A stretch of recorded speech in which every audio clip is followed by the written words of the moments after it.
Well, hello everybody and welcome to the 355th edition of the Boxing Asylum Nuthouse podcast. I'm your host Steve Wellings, and joining me on the call we have Gabe Lewis, Ozzy Smith and Andy Patterson. Good to have you with us as always, everybody in the chat. A nice vibrant chat getting started already. We are here every Sunday live on Mixlr, Mondays on YouTube, Soundcloud and iTunes. Hope you all had a happy new year, Merry Christmas, all those bits and pieces. We are here back again in 2020, looking ahead to the next boxing year with 2020 vision. Just going to ease ourselves in tonight. Nothing too strenuous on the guys, nothing to destroy the brain cells. So if there's anything we've missed, anything we forget about, then just forget about it yourself. Life's too short. We're going over the stuff from the weekend, first of all, before filling in the gaps with the stuff from over Christmas, asking any questions, value of the weeks, and a few brief glances back to 2019, the highs, the lows, and so on. Let's start off, though, Andy, in Atlantic City. The fists were flying, both in and out of the ring. Nice little brawl. You tweeted out earlier something I was thinking, if that was back at home, they probably would have cut that out, but ESPN were all over it. Like the good old days of Bo versus Gallotta, getting in there, showing it in the crowd. You could see the demographics, it wasn't a secret. You had all the guys, the Hart supporters, fighting with all the Joe Smith supporters, punches flying. Off the back, this was before the decision had even been made, I think. Jesse Hart somehow losing a split decision. Not sure how they come to that conclusion. Joe Smith Jr., 97-92, 98-91, seemed fair enough to me. I don't like the fact we're having to talk about the judges yet again, but what the hell James Kinney was doing, seeing a 95-94, putting in a hometown score like that. His man, Jesse Hart, he was obviously throwing in a homer for him. He ran from about the third round, he was gassed, he was getting beaten up, he got dropped, and towards the end, Joe Smith looked like he was about to force the stoppage. Can we have any justification for Mr. Kinney's scorecard? I don't think so. I thought Joe Smith was totally dominant. As I say, I think fans and boxing writers alike need to be keeping an eye on this name coming up in the future, because I did ask the question, has he been involved in any contentious decisions in the past? It seems like he's not really been involved in the big fights. This was maybe I don't know, getting a step up the ladder, I suppose, as part of the commission. I have no idea, but I think the other two scorecards are accurate reflections of how the fight went. Joe Smith, in my opinion, was absolutely dominant, and including the knockdown and stuff like that. He pissed it out the park. At best, or sorry, at worst, he maybe lost 2 rounds. As I say, he just marched forward. There was times in that fight that Jesse Hart didn't even throw any punches. I watched a Muay Thai fight on Friday night, and the guy was getting his arse kicked, right, to the point that he couldn't throw any punches because he was thinking more about his defence, and the referees telling him to fucking throw punches. Right, that's what should have happened with Jesse Hart as well. Okay, it showed Hart in there, taking the bite of a beating and stuff, but to fight off the back foot, you need to be doing something, and he'd never done it. He never held or tried to work on the inside and stuff, and Smith just used everything. And I think as well as, I think that was his first fight up at light heavyweight for Jesse Hart as well, so obviously Smith looks like he's definitely the thicker, stronger guy at the weight. And they're now talking about Smith fighting Yard. I really like that fight, actually. I think it'll be a really interesting fight, but there's no justification for James Kinney's scorecard, so we need to be keeping an eye out for this guy in the future, because he has got the absolute potential to fucking ruin either a young person's prospect career or a big payday for a contender or something like that. There is no way you can score that fight to Jesse Hart unless you're an absolute homer. Stevie Wonder wouldn't have scored that fight to Jesse Hart there last night. And that was with somebody actually explaining the fight to him as well at the same time. There's just no chance. So Joe Smith should have been a UD decision, and it's looking like he's now going to be fighting Anthony Yard as a mandatory contender. So I really like that fight, actually. I'm really looking forward to that one.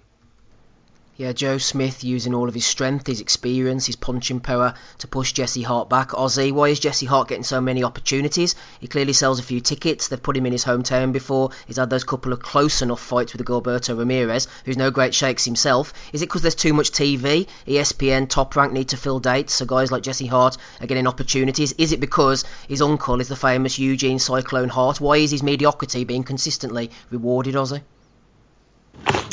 I think you've answered your own questions there, that the fact that he sells tickets and there's a hell of a lot of dates that need filling for TV purposes. His name carries somewhat, in terms of he's not a horrendous opponent, in terms of he lost a close decision against Ramirez, got a good win over Sullivan Barrera. Obviously, you forget he's boxed Ramirez twice now. So there's, from that perspective, don't really think his uncle comes into it.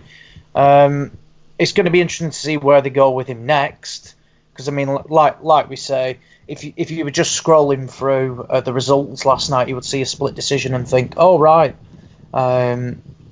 that's close. I wonder what happened there. But in reality, James Kinney's a disgrace, an absolute disgrace. And again, we're starting off the new year talking about controversial judges, and fortunately, this Kinney's card did not dictate the way the fight went.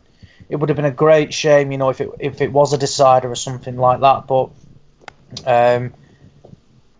thank God the other two judges scored it fairly and correctly. Thought Joe Smith Jr. was good, bullied Hart at times, used all of his strength.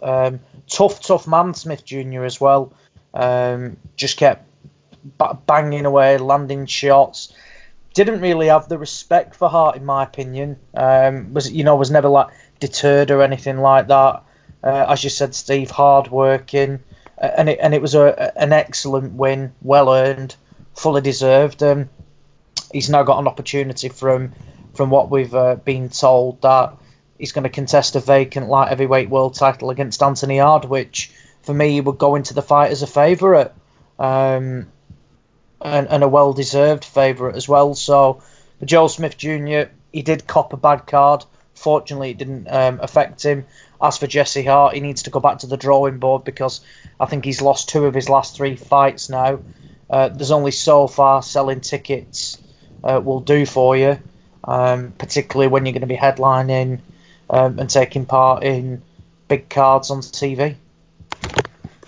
Yeah, Joe Smith Jr. has really long arms. That's one of the greatest takeaways that I could see from this fight. Absolutely massive arms. You wouldn't want them hitting you. Jesse Hart regretted moving up to 175 as soon as the first punch landed, says High Guard Plodder. Absolutely right. Lee the Alcoholic Frotch as well. Says that Callum Johnson against Joe Smith would be a good tear-up. I agree. They'd stand right in front of each other and go for it. And also, Gabe, Joe Smith would be a good matchup for Anthony Yarde, says Lee the Alcoholic Frotch. So he's given a thumbs up to Joe Smith, who won a fringe belt. Let me just check here. It's very important, this. The WBO, NABO light heavyweight title. Big fans of that here. I'm sure you are as well, Gabe. That's now around Joe Smith Jr.'s waist. He's going to fight for the proper title against Anthony Yarde, possibly. Would you enjoy that? I mean, I kind of like Joe Smith, so I'd watch him with whatever he was doing. I mean, it just had to be a pretty bad all-around match for me to not watch it. I think the thing that draws me to him is he's just kind of the average guy, He is not one of those pricks that goes on there acting like Jesse Hart does and trying to act like he's some great shakes whenever he's went life and death with fucking Zerto fucking Ramirez. I mean, that guy's got the most pointless career out of anybody going, maybe aside from Kell Brook. And he went life and death with them and lost both of them. I think it was a loss both times, maybe a draw. I don't remember because it was so fucking boring. But I mean, I don't know. I like Joe Smith, so I think it's a good matchup.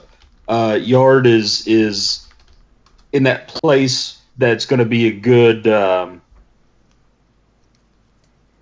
name for him, a good appearance opponent, all those things that you would want to ideally see in a matchup that you're making between two guys who are looking to get into title contention, so or title fights right away. So I mean, I don't see why it would be a bad fight at all. Honestly, I would watch it, even though I'm not a big fan of Yarde.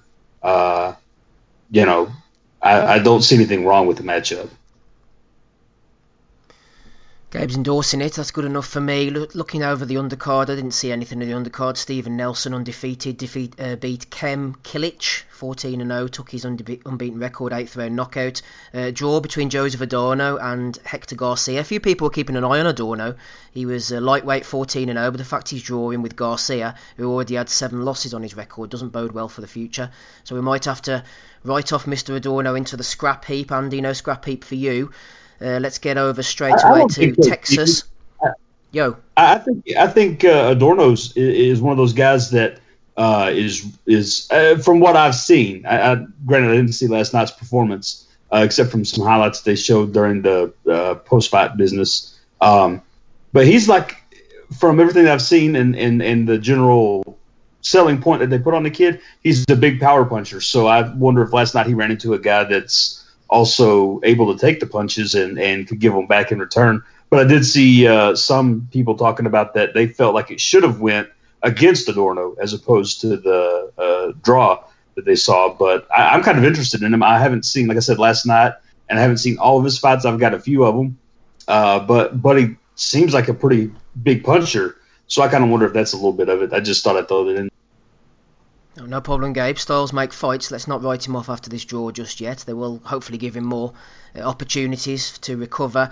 So we're not going to do a full recap of 2019 like we usually do, going through knockouts, highlights, all this type of stuff, but I will be raising points later on and give the guys the opportunity, and also you fellas in the chat the opportunity to mention things from 2019. I have a few bullet points, a few points of interest, so we will have that chance later on. Also, I'm going to invite the guys to have a think about their personal L of the year. We all like taking a loss on here. God knows I've made enough bad predictions to last a lifetime, but I'm going to ask you for your personal L of the year later on. So think about something that you fucked up on in 2019. Maybe it's a prediction, someone you thought would go far, a fight prediction or whatever, personal L of the year later on. So have a good think about that. You guys in the chat as well. We have to hold you accountable here. Episode 355. No word on rapping Rob Kelly yet. Hopefully he'll come on at some point in the evening. He usually rears his head, Andy. Let's get over to Texas then. Not quite on Clarissa Shields just yet, although I did watch that on a resurrected Box Nation. We'll get onto that shortly. First of all, Gary Spike O'Sullivan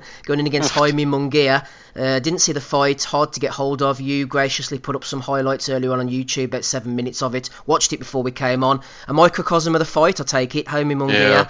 He is a bit like an excited puppy, and he will get outboxed by the greater calibre of fighter when he moves up, I think. But he looked nicely filled out at middleweight, and Spike was a reasonable enough name. He'd only lost to decent fighters in the past, the likes of Eubanks. Saunders beat him, didn't he? David Lemieux knocked him out as well. It was starting to get ugly towards the end from what I saw, taking a hell of a lot of shots, a low blow as well in the 6th round. Munguia got a point deducted for that. The corner were right to throw the towel in, weren't they? Because Spike was just taking too many headshots. Yeah, no many. I can't get a copy of the full fight at all. Actually, I checked YouTube in the usual places. It's not there, so I've got the highlights. And if it is how it's been cut up to look, then it was a beatdown, And the low blows, there were 2 of them. I think looking at the slow motion, I think it kind of landed around about his thighs. I don't know if it shifted his cut, but maybe just kind of ruffled his bollocks a wee bit, or he's trying to buy time. He had a wee moment in the late, I think it was like very late in the 3rd or the 4th night. He caught Munguia. He was up against the ropes, Spike goes up against the ropes, and he clipped him with a right hand. It kind of wobbled Munguia a little bit, but based off the highlights, that he got absolutely trimmed down. And I think Munguia is going to be in those exciting fights and stuff. But I think, as you say, mate, once he goes up the levels and stuff, he's going to come a bad beating. And there's one guy kicking about on Twitter and stuff like that, saying, he's asked the question, can he please stop going on that Munguia is some sort of elite talent. I mean, there is nobody that I can think of anywhere. And I listen to podcasts, you listen to podcasts, Steve, some guys are on Twitter, and I have never seen anybody say or make an opinion that Jaime Munguia is an elite champion. I mean, for Christ's sake, this was the guy who was blocked to fight Golovkin because he was that green. Nobody believed he was fucking, based off 5 title defences the managed to ring at him. There's at light middleweight, and he was dying at the weight and stuff like that, and they did it like less than 2 years.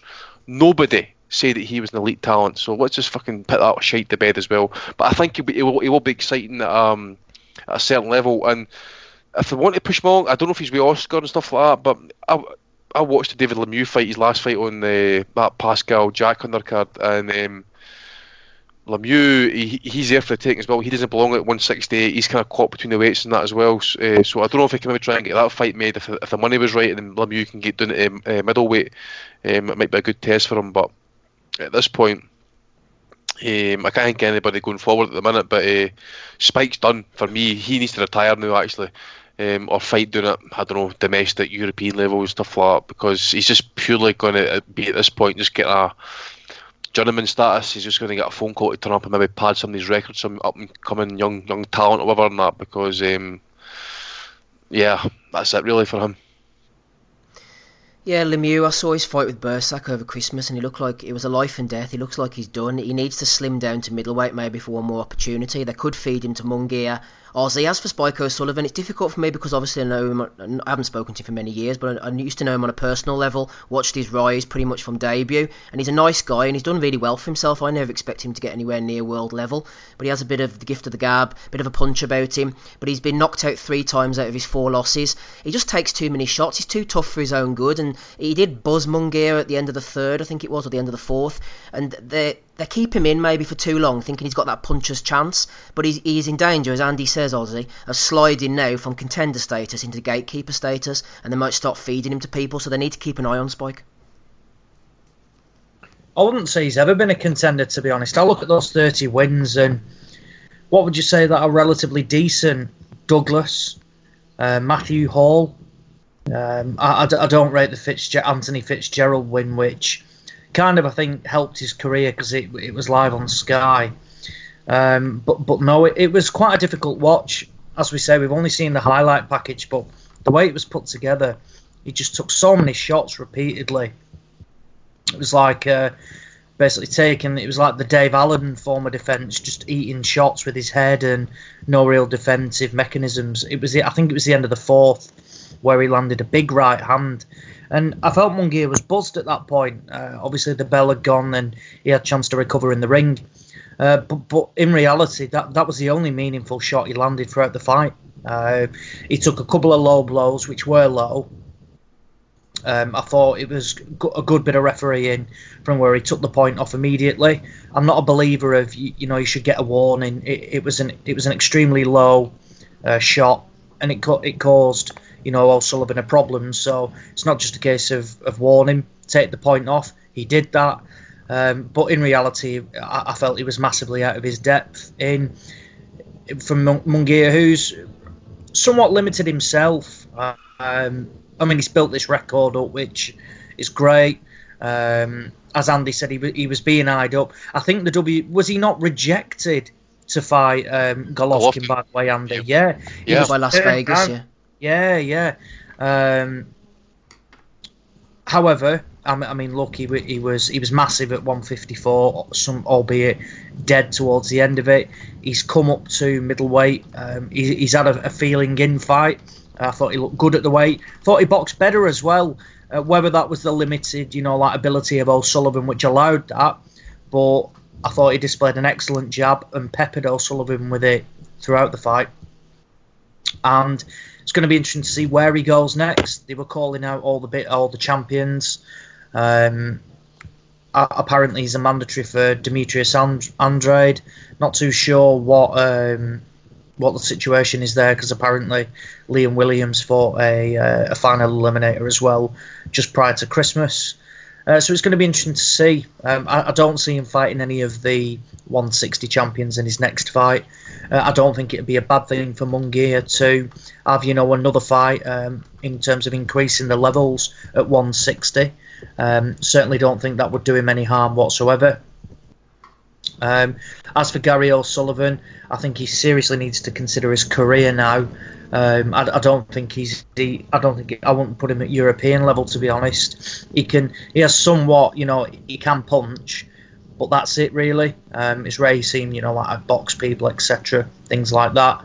So I think he needs to drop down the levels, hover around, look to perhaps get some domestic fights coming as an opponent, for potential, somewhat, not prospects, but, people who were looking for a bit of a breakout fight. I certainly think he could cause problems domestically and then build himself back up. I think if he continues to operate, for me, a level that he's out of his depth at, he'll only sustain more punishment, and it could affect his health in the long term. Yeah, Jaime Munguia currently rated number 3 by the WBC according to Box Live rankings. Ahead of him is a bit of a murderer's row as far as his levels of experience is concerned. Derevchenko, Jacobs, Charlo and Canelo. Jeremeta seems to have fallen down the pecking order. Not sure what's happened to him. Destroy him. That's what I'm saying. You wouldn't fancy him against any of them, Andy, would you? None of them. I mean, it's one of those. It's one of these situations where he's probably have to be manoeuvred carefully into a title fight. I mean, I dare say the Andrade fight might get called, and plus it's an easier fight to get made, I suppose, with the TV kind of side of the matters and stuff like that. I mean, I don't know if Atlantis Fox is, these are still old rankings I'm looking at, because that was Liam Williams destroyed him, and he's still ranked too. So these rankings will still be wrong, but I'd put him like maybe, I don't know if he's fought him yet. I don't think he has. Michael Zarafa and that. I know he's coming off that fight with Jeff Horn and that. So Jeff Horn might be a fight to get made as well. But belts wise, there's just no way he's picking a belt up anytime soon, unless it's one of these WBA gold titles, whatever you want to call them these days. There's a couple of fights they could look to them. What about Rob Brandt, Solecki? Yeah. A couple of people like that. Maybe wheel out Hogan again. Oh no, he's fought Hogan, hasn't he? Yeah, but Hogan should have beat him though. Hogan should have got the decision. Should have got the decision, yeah. So, Hogan could be one to revisit potentially up at 160. New weight, bit of controversy from the last one. You've got Solecki, Rob Brandt, but then you're going down the list. Canelo Golovkin, Eubank Jr., who I think they're trying to make a fight with Charlo for. You've got Dervyachenko, Andre, Murata. I mean, Horn and Zarafa at 9 and 10. I would take you would take Munguia to beat. I would take him to beat those two. Liam Smith. I mean, he's beat Liam Smith already. There's not a lot of real depth to it, to be honest. But then the bigger names at 160 I would take them all to beat him, to be honest. Yeah, because he's with Golden Boy, he's on DAZN, the same as Andrade. But even though he's highly ranked with the WBO, obviously Andrade has got the defence against Keeler coming up. Then Liam Williams is quite highly ranked as well with the WBO. We're thinking he's going to get pushed in for a shot at Andrade at some point, so Munguia might have to wait a little bit. Perhaps a rematch with Hogan, Gabe, something like that they could stick him in with. But as for Andrade, I don't want to go off on any side tangents, but we mentioned Jesse Hart earlier. Andrade is another example of someone whose mediocrity reigns. I mean, he's obviously got a lot of potential and a lot of ability. He's 28-0, but he shouldn't be anywhere near headlining. He wouldn't, back in the old HBO days, I don't think Andrade, unless he had a couple of better wins on his record, would be anywhere near headlining, because he's beaten absolutely nobody. I'm not saying some people say, he had a life and death with Jack Kulkai. I don't think he did. I thought he beat Kulkai pretty handily, but he's beaten nobody. So him against Munguia would actually probably be a decent name for Andrade and for Munguia. Andrade should have fought Billy Joe Saunders. They should have rescheduled that. But anyway, I'm going down tangents here, Gabe. Sorry. Keep us on point regarding Jaime Munguia. What can we do with him next? What would you do with him? I mean, I feel like if Hogan wanted to move up and go there, I would like to see it, but I don't think he beat him twice. He already beat him once, so I just don't see that happening. The Andrade fight, I guess it could be pretty good. I don't know what all issues are in the way of anything like that happening. They're both with the zone. That's right. They could make that easy. I don't think they do it though, because they don't want either one of those guys taking an L at this point. I think they'd have to get them both with a title before they did that, and make it a unification fight or something along those lines. I just don't feel like they'll do that. I think the Charlo brother that's there is, correct me if I'm wrong, but I think they're actually able to fight wherever they want to. I guess their contracts or something would allow them to kind of do as they pleased. I'm not sure. I mean, that wouldn't be a bad fight. I don't know. I really don't give a fuck about that big fat fucker. I mean, he should be fighting at goddamn cruiserweight. So unless he fights a cruiserweight, I really don't give a shit. Talking of cruiserweights, Lee the Alcoholic Froch threw a good one in the chat. He said about Munguia, because he's the former WBO champion at 154, there's a chance he'll get the mandatory if he wants it because of that rule. And that's obviously relevant, Ozzy, to Usyk, because he moved up to heavyweight, didn't he, and got the mando? Well, it was different, though, because he was named as a super champion there, so that gives him the right to move up, and then they call the mandatory. So Terence Crawford did it when he went up to 147 to fight Jeff Horn. He had that luxury of being named super champion, so from where he could immediately step up and take the fight, as has Usyk. He was named the super champion and then moved up and has called for the mandatory. Basically said to the WBO, we want to be named as mandatory. Straight away, the WBO have done that, and he will fight for the WBO heavyweight title later this year. For Munguia, as far as I'm aware, wasn't named the super champion by the WBO, and it's not an extra belt. That's just it's a status, from if you make X amount of defences, or you impress, or you're the best in the division or something like that. He wasn't, as far as I'm aware. Therefore, I don't think has that luxury of moving up to be named as the immediate mandatory. However, I've just been flagged to something that Paco Varcasel put out pre-Christmas, congratulating Liam Williams on the win over Atlantis Fox, but it wasn't sanctioned as a final eliminator. So that's obviously disappointing for Williams. So it then wouldn't surprise me if Munguia went up. He's now, he's campaigning at 160 and is slotted in to the number one spot. But in terms of that rule, I don't think he has that luxury, of calling like a snap mandatory. Do you say like Crawford and Usyk did? Aussie's on the ball. I'm glad somebody is. These titles, they're just frying my head. I can't even keep up what the organisations are doing regarding mandatories and voluntaries and all this type of shit. A voluntary contribution from rapping Rob Kelly. Incoming. He's out in the fields, out in the streets. How you doing, Rob? Sounding good? Hopefully Rob's there with us. I know. You alright, Rob? Can hear a bit of breathing. He's alive. That's a good start. Fucking thing working. Oh, we just about heard you there, Rob. Yeah? Yeah, I can hear you now. Go ahead. Was I not on mute the whole time, no? Yeah, you just unmuted yourself, which is good because we want to hear what you have to say. I didn't even know that I did that. I was trying to unmute myself and I was like, where the fuck is this button? Blah, blah, blah. And then, there you go. You're getting good at this, Rob. Excellent. You're getting good at this on episode 355. You're starting to smoothly get into this podcasting log.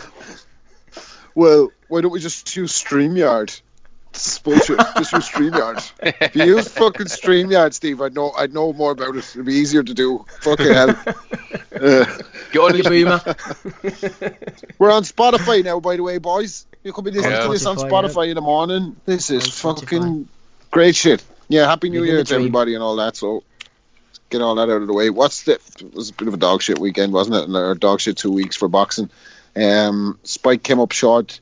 Kind of would have expected that. A tough operator, Spike. Definitely take a shot unless it's from David Lemieux, and gave a good account of himself. But Munguia is just he was there as an opponent, wasn't he? Troubled him a little bit. Took some low blows along the way as well. But that's what you're gonna have to put up with that shit when you're the B side sometimes. I like Spike. He's a good character.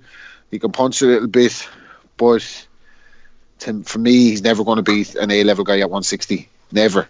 He's just lacking that little bit of whatever it is, ring generalship, bit of nous, bit of something, bit of extra skill set to be the top level guy.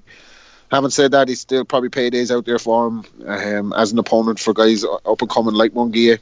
Probably doesn't want to hang around taking shots too long. Thought Paddy Collins did a good job pulling him out of there, keep him for another day. He might have one or two more fights to try and earn. I'm sure he'll try and stick around and earn a few more quid, Spike. But yeah, he's gonna fall short against top level guys, as he's done pretty much throughout his whole career. What's his best win? Was it Keandre Leatherwood or someone that he beat before, or was it? What was the name maybe of the guy? Antoine Douglas, possibly. Antoine Douglas. But he looks scared. He looks scared of a fight. That guy. Was that Anton Douglas that actually, was that after or before he got his cunt kicked in off that fucking mad Russian Kidze? I think it was before. I'm not sure if it was, but that guy looked like he did. Yeah, but after, was after, yeah. It would be. Yeah, maybe so. But he looked like he didn't want to fight that guy, did he? So maybe go back to Anton Fitzgerald in the point in the night of the flying chair into the ring. You wait for years and years to get. Yeah, you wait for years and years to get a fight back in Dublin, and the minute you do. Someone throws a stool in the ring and the fella gets iced in one round. So a bit on fire. No, look, Spike he's a good guy, but he's not going to make it as an A-level fighter. What else was going around? Joe Smith and Jesse Hart. I watched that. Yeah. I mean, Joe Smith is a big punching light heavyweight. He's only kind of really lost to good guys, really, hasn't he? He's lost to Barrera suffered a broken jaw in his loss against Pereira, I think, in the first round. So a lot of people wrote him off after that one. So I'm just coming out of the after now. A lot of people wrote off after the first loss to Pereira, and then loses predictably to Bivol, but doesn't get stopped. He's in there, so he's definitely a tough young.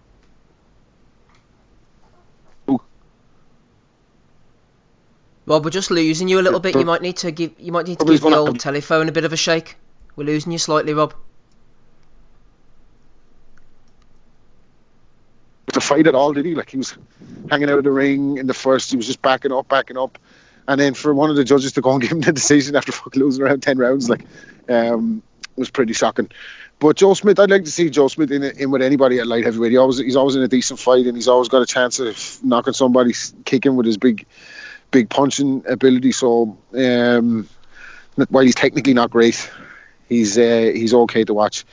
Clarissa Shields, would they give that one up? Like, would you fuck off with Clarissa Shields? Everybody's out on Twitter now in outrage. In outrage, if you don't like Clarissa Shields now, you're either a misogynist or a racist or both.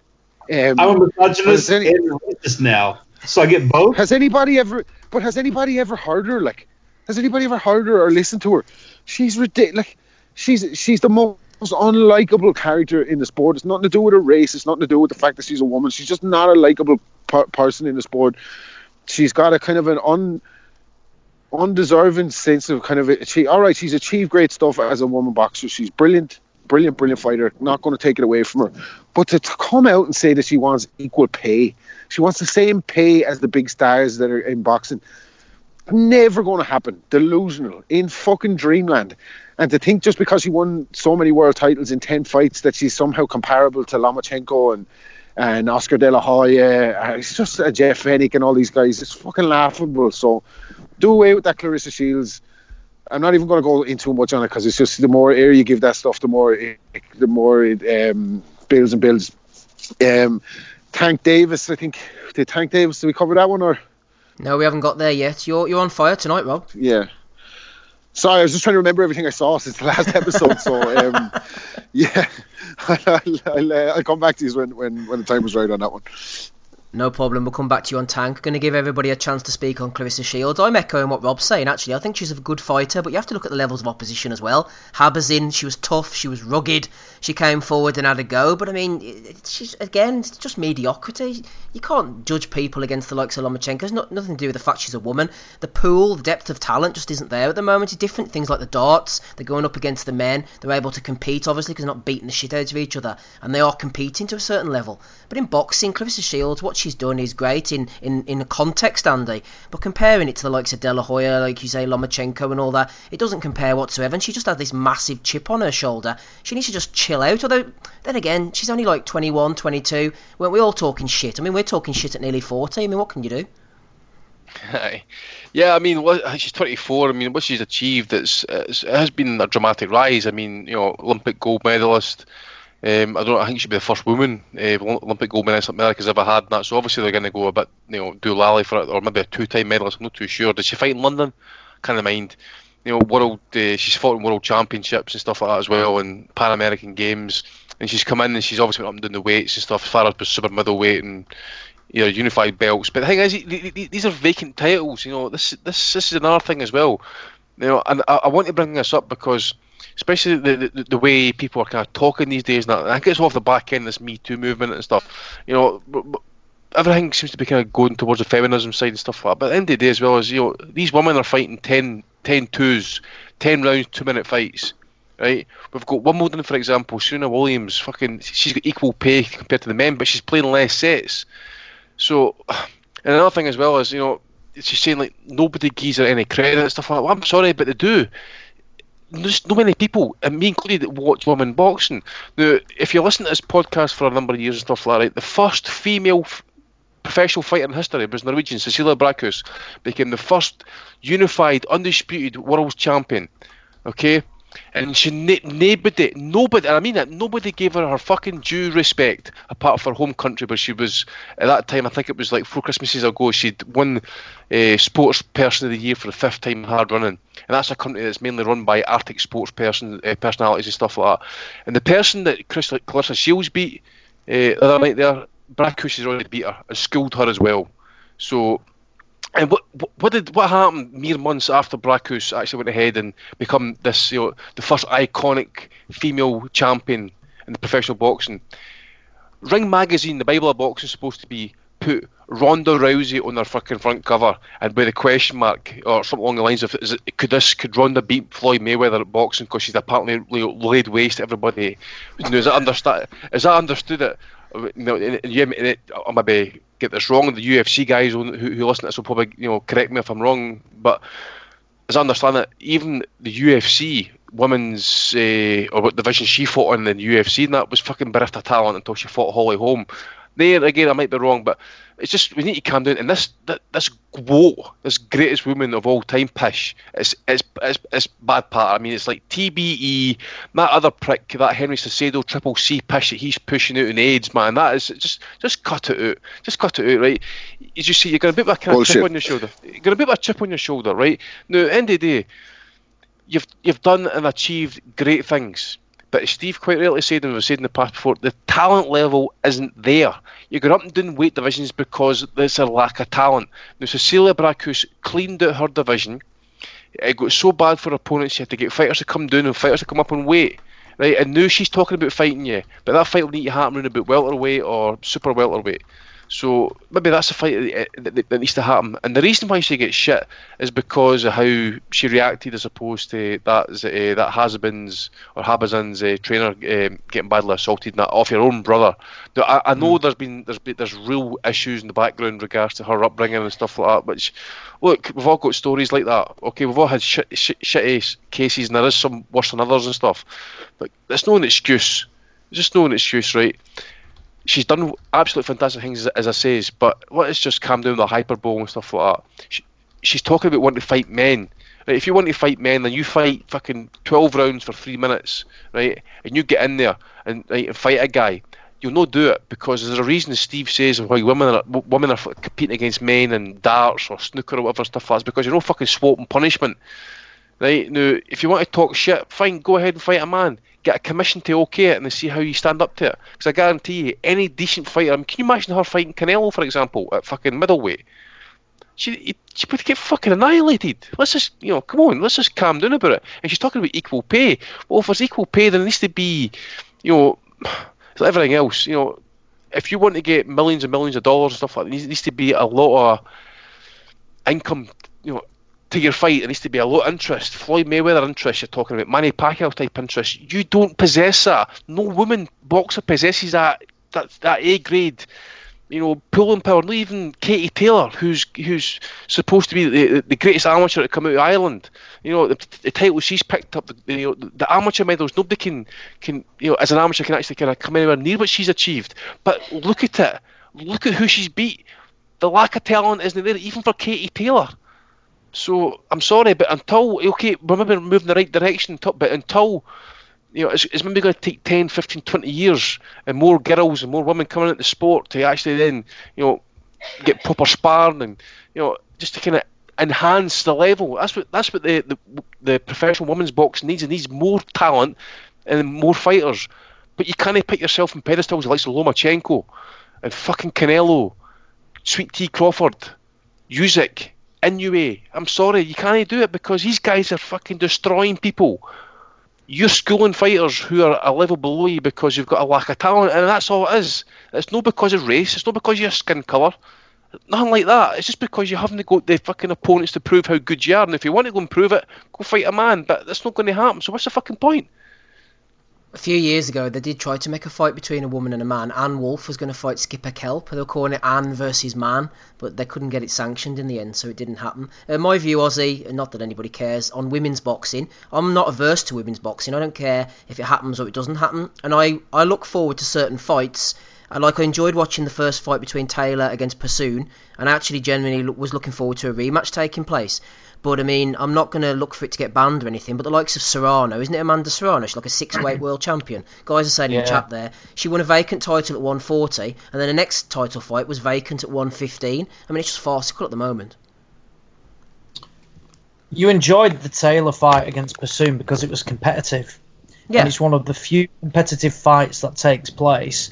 And I've always said, regardless of whether it's 2 pigs, 2 cows, males, females, whatever, if the fight's competitive, it's enjoyable. Nobody cares about, like, when Katie Taylor fights some of these people, you Google them, they've had like 4 fights and they're boxing for world titles and stuff because there's nobody available. I want to see Taylor fight Chantel Cameron, and that fight never gets mentioned. And they just pull in, like, they're on about a fight in Serrano next, and I just couldn't care about that whatsoever. As for Shields, I mean, she says that she wants to be compared as, what's it called, like all the big names and things like that, or Fighter Man. Marcus Morrison, right, who is what? An average domestic fighter, it beat the shit out of her. Imagine Gary O'Sullivan landed that big right hand like he did on Munguia on the chin of Shields last night. She'd still be on the floor now. It's just not... I mean, I think this is where we need to call on the... is it the NBC, the Malta Boxing Commission or something like that? They'll sanction this. Or if the Luxembourg Boxing Commission will come out, who sanctioned the Hayes Zora fight back at Upton Park, I'm sure they'll sanction a Shields against whoever fight, and she'll get beat. I mean, I hate it when skin colour's brought into, to support an argument, particularly when it's false, and this narrative is brought up to suit people's arguments. It's simply not the case. People don't like Clarissa Shields because she has this big-headed, pig-ignorant attitude from where she wants to be, compared with like the likes of Canelo, Lomachenko, people like that. Fair play to her for what she's achieved in the sport. Very well done. But she's not on the level compared to the males, and it's just a case of it's the quality and depth, as Andy said. If there were stacks and stacks of fighters, from where there were regular competitive fights, then that'd be great. Fair play to you, and it still wouldn't be comparable, but there's certainly more strength to the argument. But as you say, you've got one of the world champions campaigning at 140, and then the next fight drops down to £115. That is nigh on unheard of. You would never see that whatsoever. In the men's side of the sport, it's just absurd to even make any sort of comparison whatsoever. And like I say, I had no interest in watching that fight. The fight I would probably watch Clarissa Shields in would be against Savannah Marshall, purely for the fact that there's a bit of UK interest there, and I think Marshall's one of only 1 or 2 women to beat her, something like that. Only one, I think. Is it the only person who's ever beaten her? I think so, yeah, I think so. So that is a fight that I would watch and I would be interested in, because I have an interest because I know who Savannah Marshall is, and she was actually decent, and she looks like she can punch as well. But again, you look at her record and some of the people they bring over. I mean, you just need to look at, right, Shannon Courtney's garbage, but look at the people they find to to fight her. Yep.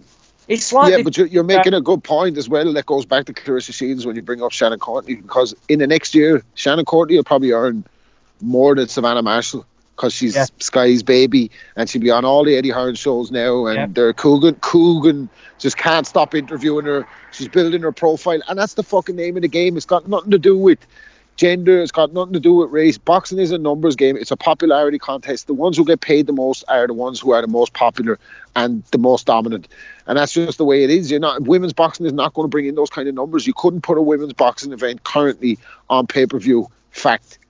So where's she going to get all this money? Where's the money going to come from? It'll be different. Andy mentioned Serena Williams as well, getting equal pay. Yeah, but like Serena Williams, you can make an argument for, because her profile of in her particularly Serena, she's a megastar. She's a fucking megastar. Clarissa Shields is nowhere near that radar. Nowhere near it, and it's not going to be anywhere near it. And it's nothing to do with. It's got nothing to do with who, her makeup. And then when you see these other guys these, and I don't want to get political because I'm nowhere political, right? So I'm not left, I'm not right, I'm just in the middle. I just think fair is fair. I don't believe in left and right, I just believe in right and wrong. But you see these guys coming out, white journalists going, I think we all know the real reason why people dislike Clarissa Shields. Self-loathing wanker, that guy, by the way. Fuck off. You just knock that shit on the head. We watch the fights. We don't care about that. And Clarissa Shields is not a star, so she's not going to be able to make up that kind of difference in pay gap to the likes of fucking Canelo. Like, give me a fucking break, will you? Why is it, as you say, Rob, why is it white people that come out with this shit? I fucking hate white people. That's not coming from some of my best friends are fucking, you know what I mean? Black guys from the worst parts of America, the toughest parts of America. It's got nothing to do with any of that. Like, it's just a fact of the matter is Clarissa Shields is not a star, and she's not going to generate that kind of money, and that's the name of the game in boxing. You know what I mean? And if you're campaigning for it based on talent, and all these people will say, oh, she trains as hard as the men. Lads, I know train as hard as professional soccer players, but they're not professional soccer players. You know what I mean? It's just it's just the way it is. It's just ridiculous. So sorry, I gave it too much time. I wasn't going to give it as much time as I did, but as you say though, you've got Cecilia Breakhouse and you've got Katie Taylor, who are in there. They're like anomalies in a way, in terms of like their talents have earned them cash and things like that. And I mean, Taylor was, in terms from a UK perspective, was essentially, one of the first ones to make it big, and she's had the backing of a major promoter pumping cash in. And to be honest, these fights that they bring all the champions over because they're not expensive to make. They're not expensive whatsoever because there's not the depth and paydays for I mean, I'm not sure on exact purses, but I know for like Savannah Marshall, when she was with Hennessy Sports, was on about £800 a round. So she was getting like $8,000 for a fight. That I know prospects like 4-0, 5-0 who get that through wages and selling some tickets. So that shows the disparity there in terms of interest. And you hit the nail on the head, Rob, about Shannon Courtney. She'll earn more cash than the majority of female fighters because she sells tickets, and she's got the banter and advertise their watch and stuff like that. Yeah, exactly. Yeah, I mean, people are sponsored. She's got sponsors that give her fucking Rolex watches. She's doing something right because she's marketable off the thingy. She used to be fat, now she's thin. She's got a great story, which we all know. The Spin Doctor Adam Smith loves a story. And that's the case. Shields is just, I mean, Shields is a PR disaster. What about when she supported, was it her uncle or her brother who beat the shit out of Leon Lawson? Yeah. And she's putting posts out saying, it was mistaken identity and he's not like that, and that's not the case. That's why you'll never get people approaching you, because you come out with bullshit like that. Mistaken identity. Yeah. So it's on fucking camera, and she's coming out defending him. I'm thinking it is just if you did that on the street, if I was walking down the street and did that to somebody, I'd be in a fucking prison cell. That's where I'd be. She is, sorry Steve, she is, we've just finished up, we probably spent too long on it, but as Robin, as Ozzy says, because she's not a star and stuff like that, she's not drawing the money, so what she should do? Turn full fucking heel, use that bad upbringing that you had, use that street rat in you, that street hood, and fucking go with it. Be the bad guy, be the bad woman, fucking be that bad person, because I guarantee you'd probably be far more successful and far more lucrative than fucking doing what you're doing and fucking fighting trash, because you'll get the hood coming in and they'll be fucking spending money on merchandise and tickets and stuff like that, so fucking go down that route. Gabe, anything from you finally before we move on to the Japanese card? Jump in now. Gabe's a fucking record. This is boring. She's a fucking asshole. She doesn't deserve big money. You guys said it all already. Go on to New Year's then, Gabe. Did you see anything of it? Kosi Tanaka, Kazuto Ioka, names of that description. It's right, your scene. What went down before we bring in Andy? Because I know he'll have something to say. Oh, sure. That was, as is typical of the Japanese boxing, the new year always brings in some big name fighters at the end. Kazuto Ioka. I'm sure Andy may have a little bit more exact knowledge of this, but he's fought so many New Year's Eves in a row and he's damn near won them all. Another tremendous performance from him. And Kosai Tanaka, who's actually probably my favorite low weight fighter at the moment, and the guy that I think is probably one of the most bang for your buck kind of guys. I'm telling anybody who's listening to this show, if you haven't seen him, you got to check him out, because you're going to be able to pull him up on a stream or what have you, and it'll definitely be worth your time. The guy is destined to have a short career. He's in violent fights every time out. Complete action fighter. But he's got enough boxing ability too, so that those guys that don't want to see just a brutal battle just for the fuck of it will appreciate what he does, because he does it at a level that is exciting but also skilled. Definitely one of my favorite fighters. But he had a pretty easy victory over his guy. Can't remember who it was. It was not a big recognizable name by any stretch of the imagination. But both guys had big wins at the end of the year there. So it sets them up maybe in these first couple of months of the year to have a good big fight. At this point, I think that probably for Tanaka, there's a lot of good fights that can happen out there. But I'm not sure exactly what everyone's going to want to see and what they're going to go with. I think Martinez. Yes, that's the one. Yeah, that's the one. Yeah, I think that would probably be my favorite possible fight for him coming up. I mean, it appears to have everything that you could want in a fight. I mean, to me, that would be the route to take. And then with Ioka, where is he at? He's at 115. So you've got plenty of fights there for him too. I mean, I love Juan Francisco Estrada. I think he would school Kazuto Ioka, but it could be a good fight there too. Rungvisai, I don't know what the fuck he's been doing since he got beat by Estrada. I don't even know if he's had a fight since then. He goes missing, doesn't he? Yeah, it's a bad time. His wife left him, did you know? Yeah.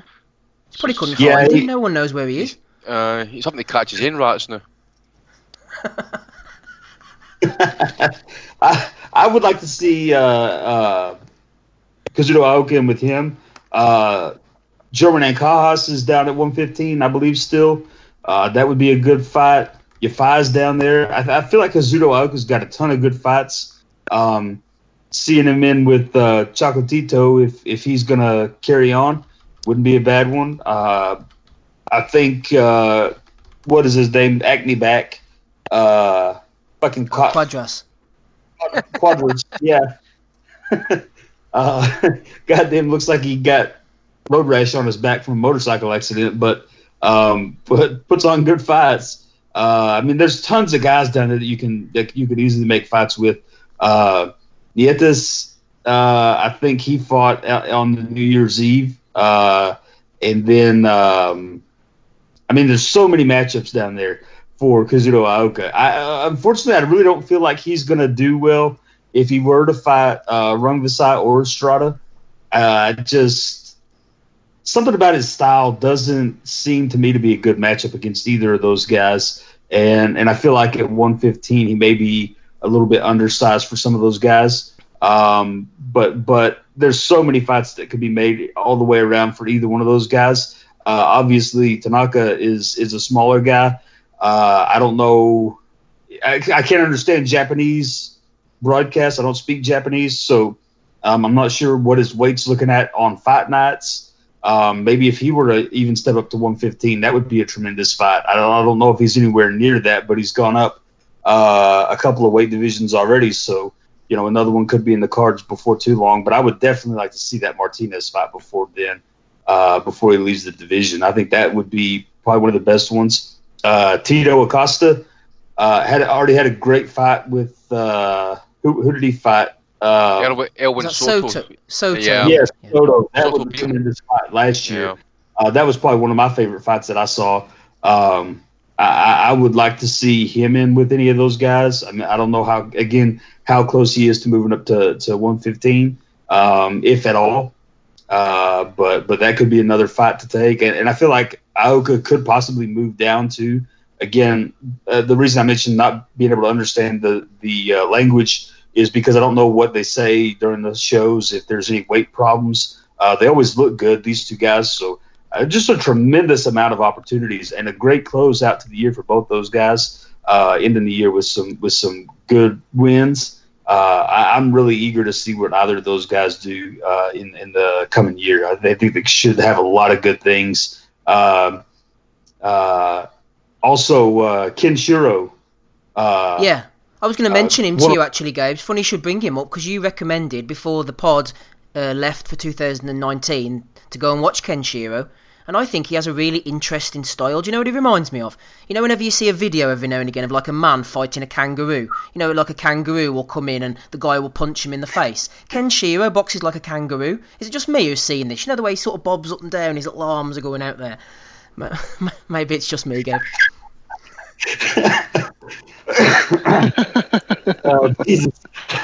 I don't know. I like to watch him. He is an interesting guy. He looks like a little nerd. Like when you see pictures of him, he looks like a little fucking nerdy guy that would be sitting there with his computer playing video games and shit. But I mean, watching him fight, he's done pretty good by my likes every time I've seen him fight.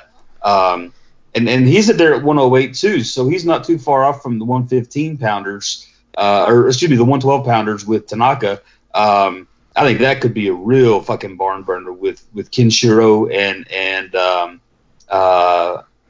Kosai Tanaka. I mean, there's just so many good fights down there, and they're all within a division or two of each other, and there's all this room for any of those guys to move up, move around, whatever it is. And I feel like at any point in time, we could see a real explosion down there in those lower weights. So, again, I can't recommend any of these guys highly enough. Anyone that we've really mentioned, and I'm sure Andy probably has some even better reviews of some guys maybe I'm not quite as familiar with, but I'm going to give a little plug to Asian boxing. If any of you guys are fans of these lower weight classes or are curious about them, Asian boxing got tons of write-ups on the stories there that are occurring, coverage of all the fights and stuff. So if you're a fan of these lower weight guys and the Asian scene in general, those folks over there, they've got tons of information for you. So that's a good place to start if you're curious. Andy, just bringing you in for a brief recap on the Japanese boxing. Just before we do so, I have to defend the integrity of Carlos Quadras there. Everybody knows that rash on his back, he's a victim of falling off his bicycle while cycling with no top on, so I just thought I'd have to just defend him there, Andy. Aye, no lotion to put on, mate, to try and kind of, you know, as the old saying is, you know, run your tongue up that back, you know. Yeah, I would also think Gabe said there. Tanaka again victorious. To be honest, the Thai fighter that he bought, the Thai fighter that he fought, not bought, no great. And to be honest, for what I was reading for Asian boxing on the Thai scene, it seems to be in a bit of a quagmire at the minute with the TV deals and that. So I think you maybe see more of the kind of boxers turning to kind of Muay Thai and, you know, kickboxing and stuff, because I just don't think it's happening for him on that scene. And he used to get that. There's a couple of YouTube channels that used to put out the Thai fights, the Thai boxing fights, and they've been very, very quiet over the last 18 months. Ioka had problems actually with this guy's syndrome just purely because his length and reach, but his experience told at the end of the day. And I think he is definitely there for the taking. If you look at the champions at Super Flyweight, I think I've maybe mentioned it before. I'd probably rank him maybe third, maybe drop Ancajas fourth. But I just think because he's what now? He's 30. He's been boxing since, you know, I think it's about 11 years now, and he's been fighting from minimum weight up to super flyweight. I know it's not a lot of weight, but he must be at his ceiling now. I think he maybe could got one more than that, but it might be a bit of a push. That was mandatory as well. So if there's one fight I would love to see, as Gabe says as well, for like Tanaka, and to be honest, I really would favour Martinez in that fight. Actually, that was the guy that fought that Christopher Rosales on the last Sky card. I think that would be an absolute bloodbath. Tanaka's come forward, all action, but he has shown in the past, you know, he's broken orbital bones. He can get into wars when he doesn't really need to get involved in it, and but he's also showed the other boat, his arrow, and that he's been able to box and be defensively responsible. But I just think when it comes down to it, when the fists start flying and you start getting tagged a wee bit, and some of the punches start to kind of hurt a little bit, and that you want to kind of lay a bit of beef in your own shots and just to kind of let your opponent know that, listen, I'm still in this fight. And I think Martinez would probably bring that fight to him. And to me, I think Martinez would maybe kind of wear him down in the end. But I think that's, if you want a unification fight at flyweight, that is the one to be made. Kosa Tanaka and Julio Cesar Martinez. Ioka's obviously got options as well, Estrada, Yafai and Cajas. I think Yafai's possibly kind of face legal action, no legal action, but Andrew Maloney's trying to kind of force matters with the courts. He's wanting his mandatory shot next, so that's going to fuck up any chance of any unification fights. Gonzalez is still stiff about the weight if that fight could get made, and Rung Visai seems to be. Asian Boxing had they tweeted out actually as well that Rung Visai against Charlie Edwards was either getting rumoured in the Thai press, which by the way, if that fight ever gets if that fight gets made, man, I'm no favouring Charlie Edwards' long term career in that fight. You know, he could potentially outbox him.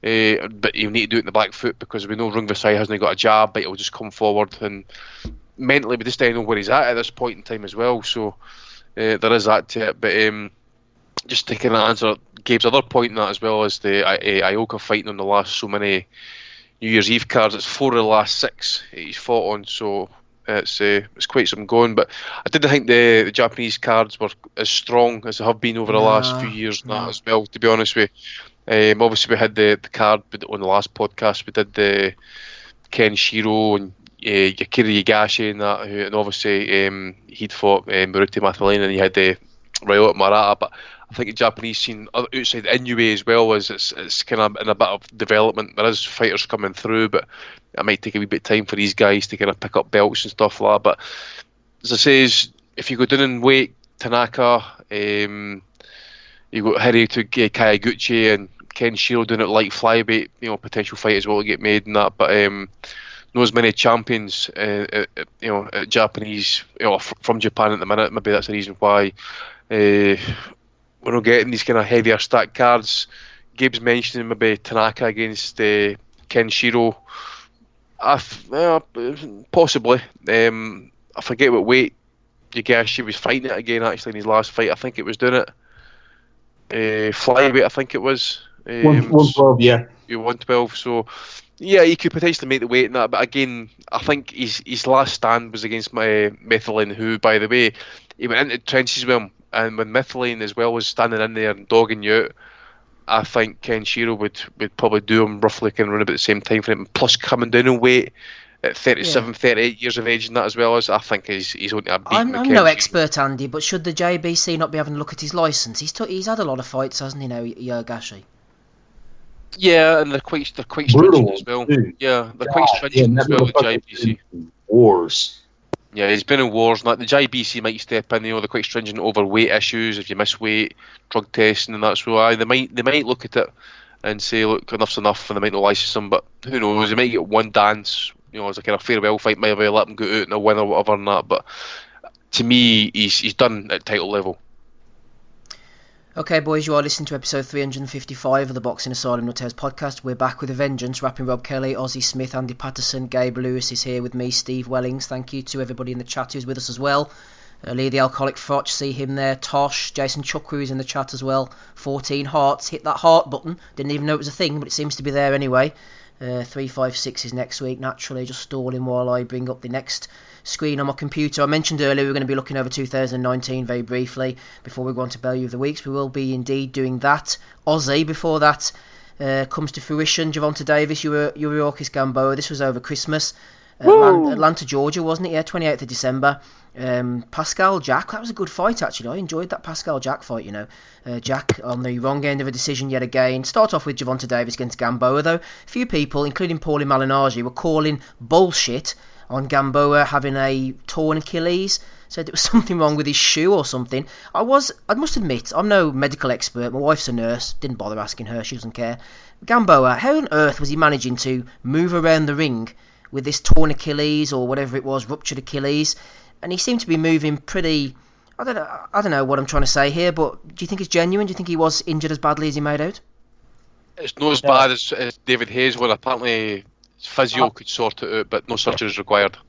So I was just about to reference that. We saw what a torn/ruptured Achilles was like when David A bust his, and he showed a picture of it and it looked like bloody tagliatelle spaghetti. It was all over the place. As for Gamboa, he was moving relatively freely. So to say that, he had a serious... I mean, his comment said he had a serious injury. I think it's been a bit overhyped. I thought... It's disappointed with Davis because he's gone up in a weight and he missed the weight again originally. And, I mean, he had to go and do sprints and things like that and just shave off, what was it, a pound or something like that? Half a pound or something, so... Or was it a bit more? It was a wee bit more, I think, mate. I think it's Jimmy. Yeah, Jimmy Lennon Jr. even tweeted out. He says he was shocked that he made the weight 2 hours later because he looked done in. I wonder if it's £2 then. I think it was, mate. It was about £2.5 or something. Yeah. So he's ready to run back to the scales to make the time as well.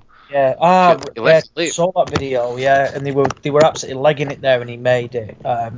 So I mean, it's a concern that I think with Davies, he has to stay active. Like literally, he has a week out the gym and then gets back in because his weight is a problem. And the guy's talented and he can really punch as well. I mean, I thought he beat up Gamboa with relative ease. I thought he did take some shots. I mean, he said that, I'm barely touched. But his face was marked up, Davis. So the delusion is still there at times. But that's okay. Like I said, he is talented. It's going to be interesting to see where he goes next. I think we can safely rule out the Lomachenko fight. We'd all love that to happen, but it won't. We know it won't happen. Obviously, I don't see him fighting someone like Teofimo Lopez. I don't think he'd fight someone like Richard Comey either. So it's going to be. I don't really know where they'll match him next. Gamboa wasn't exactly, like a pleasing opponent. However, he did the job that he needed to do. Some people felt he should have got him out of there sooner. Gamboa showed he can take a shot, but all in all, it was okay. A relatively solid performance. I wonder if the weight, maybe, like blitzing 2.5 pound off in 2 hours, maybe just did take a little bit out of him because that's not good practice to, shaving that sort of weight within 2 hours. Because, I mean, God knows what he was doing, probably in saunas, doing sprints, in hot baths, cold baths, all sorts. And it was an achievement in itself making that weight. But that's saying, as I say, he's got that win. I think I saw something in the press that he wants to kill Floyd Mayweather Jr. or something like that. That came out in the past 48 hours. So Lord knows what that means. But it's just another day in the life of Gervonta Davis. He notches up another win. And I don't know what will happen next for him, but I've no doubt it'll be a surprise when it's revealed. The thing is about Davis, Rob, he's moving the needle on the social media. They love the clips. It's got millions of views. Fox are looking to push him towards a pay-per-view with Leo Santa Cruz. He's definitely going in the right direction. And the good thing is, he can punch, so they get those highlight reel knockout clips. Yeah. Look, I was high on Tank Davis when he first burst onto the scene. I think he's a right good fighter. I think he can really punch, but it's blatantly obvious to me how this story is going to end. And it's obvious by the company that he keeps. Yeah, I mean, look, he has my friend Bleek's ad is Casanova walk up to the ring, and he's in the dressing room with him afterwards, telling him how good a job he did. Casanova's the same fella that was shot at in the Barclays Centre at one of the Broner fights. So, you're blown up in weight. You can't make weight even though you went up in weight. You're not disciplined. He's not the brightest guy. It's obvious he's not the brightest guy, so you don't want to be too harsh on him. But he comes across as ungrateful. Mayweather moved him out of Baltimore, bought him furniture. He sold the furniture. And then leased and bought a big car. Went back to the place in Baltimore where he's already had family members kidnapped because he's an extortion target, and he's gone back there. So that tells you everything you need to know about Gervonta Davis. His lifestyle outside the ring. He's on an interview today on PBC, and he's saying he's wearing $2 million worth of jewellery. He had about 5 platinum chains around his neck with diamonds in them. 5 platinum ones. And he's saying I'm wearing roughly around $2 million worth of jewellery. Now, obviously, I don't think owns that. If he owns it more fully, some of these guys lease these jewels just to wear. But regardless, the focus is not on the fights with Gervonta Davis, and he should have been doing better against Gamboa, who himself is a kind of a sad tale of, like, if he'd have had the same opportunities that Gervonta had, who knows where Gamboa could have gone, because his career went probably the same. Yeah, well, maybe, but yeah, his career went arseways when he signed with 50 Cent, because 50 Cent was doing a deal to start a promotional company, a 50-50 joint venture with Mayweather, and he signed Gamboa. Mayweather was supposed to give, it was something like 20 mil or something that they put in, and Mayweather was supposed to give his 10 mil when he came home from jail, and then decided he didn't want to be in 50 Cent boxing promotions, and he wasn't giving the money to 50 Cent, and that's why the two of them are still going at each other to this day, because Floyd pulled out of the deal and said he never agreed to anything, and there was nothing in writing. So 50 had invested all his money in the Gamboa and didn't know what to do with him because he had no boxing. Floyd was supposed to be the boxing part of it, so that's unfortunate for Gamboa. It's just a bit of a side story. But Tank Davis, man, I would favour Lopez against him now. Obviously Lomachenko against him now. I don't even think up the weight, and I mean obviously his power carried a little bit, but it's just, you know how it's going to end, man. You know how it's going to end with Davis, and it's a shame because he is a good fighter, and he's exciting, and he sells, like you said, he sells. So it would be beneficial to the sport if he was dedicated and he hung around and he was fighting all comers. But they're hand-picking opponents for him ever since the Pedraza fight. Really, he hasn't not really fighting live bodies. They're prolonging it. They're trying to build up this fight with Haiti or whoever it is. They ducked what's the cockeyed fella that Tevin Farmer. Sorry for calling him cockeyed, but that's how you recognise him in your brain there. So yeah, they're handpicking everybody. They're not going to fight anyone. He's not disciplined in the ring. I mean, I hope he's nowhere near a Lamborghini doing 150. Put it that way. I'll tell you what I'll just briefly mention, by the way.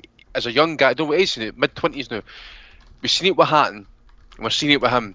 No, just leaving all the other bullshit aside, and that, just in terms of the weight, he can't keep blowing up in weight like that and then try to take it off and putting it back on and taking it off. There's only so long as you can do it and try and be effective, and then it just catches up. You're forced to go up in weight, and then your natural advantages, your speed, your power that you had at the lower weights, just going to basically negate you because you're a fat, lazy bastard who can't keep the weight off. You're not disciplined enough.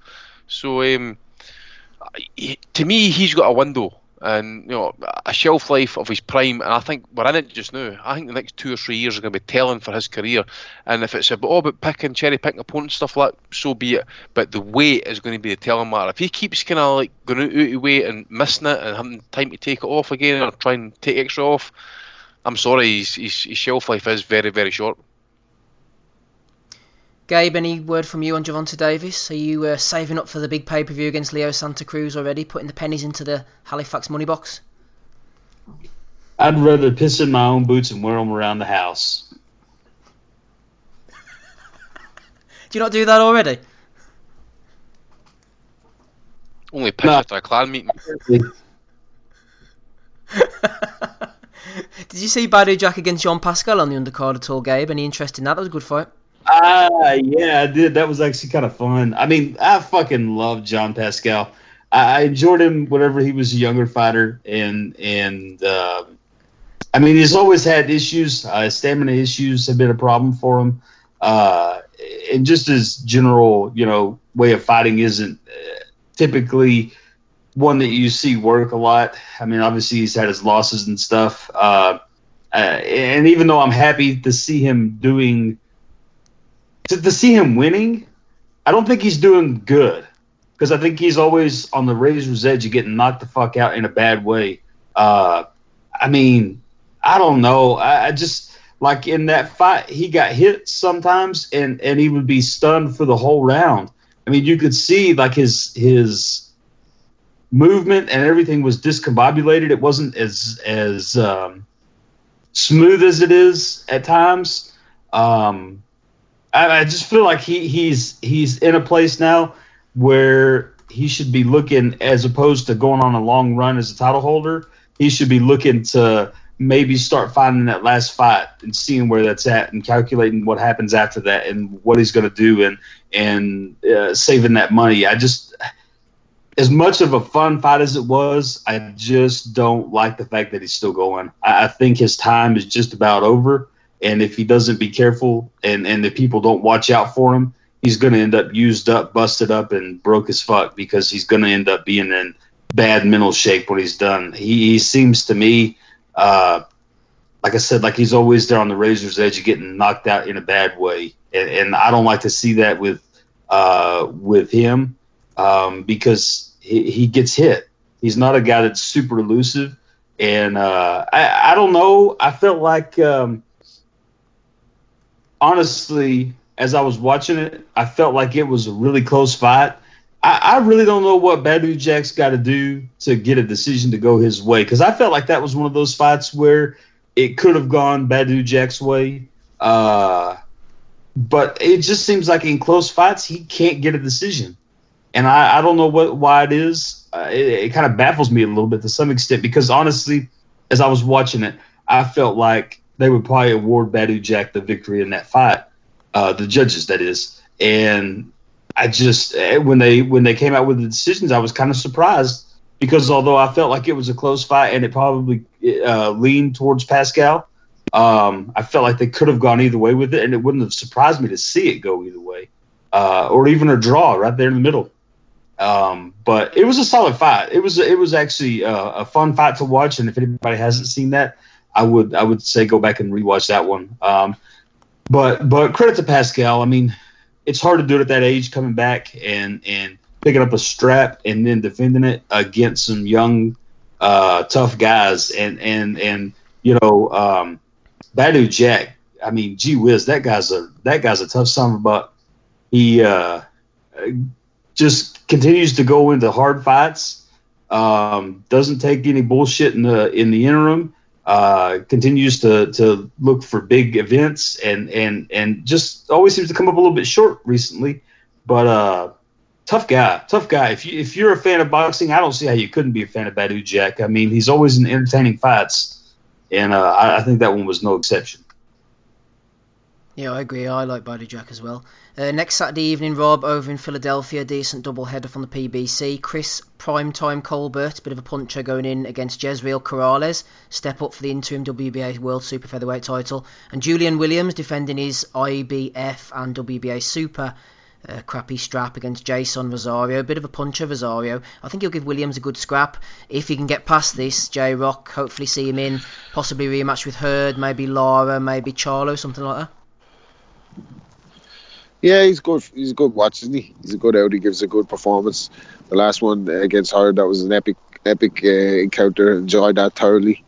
Is Colbert a little B-hop? Oh, I don't know. I think he was on one of the boxing Netflix documentaries. The kid I think he's from Brooklyn or somewhere, and he had to get the train and all to go to go to the gym and stuff. Had a real tough upbringing. Standout amateur, and has a bit of the showboat style to him, but seems to be a very solid puncher. If that's the guy I'm thinking of, by the way, just look up if his name is Little B-Hop, anyone there. But yeah, he's an interesting prospect. I'm excited to see him if it's the guy we're talking about. Yeah, but it might not be. Little B-Hop. Yeah, mentioning Little B-Hop there, you reminded me of. Do you remember Demetrius Hopkins? Whatever happened to him? Wasn't he like the nephew of B-Hop or something? Just gonna bring him up. Don't know. Willie Gibbs was related to him as well, wasn't he? That fought Andy Lee in Limerick. Oh, he was his cousin.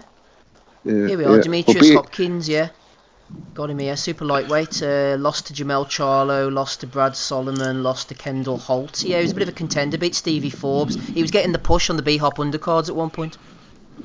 Yeah, I don't really remember him, Steve, to be honest. But B-Hop's Dan, so I should have known that one.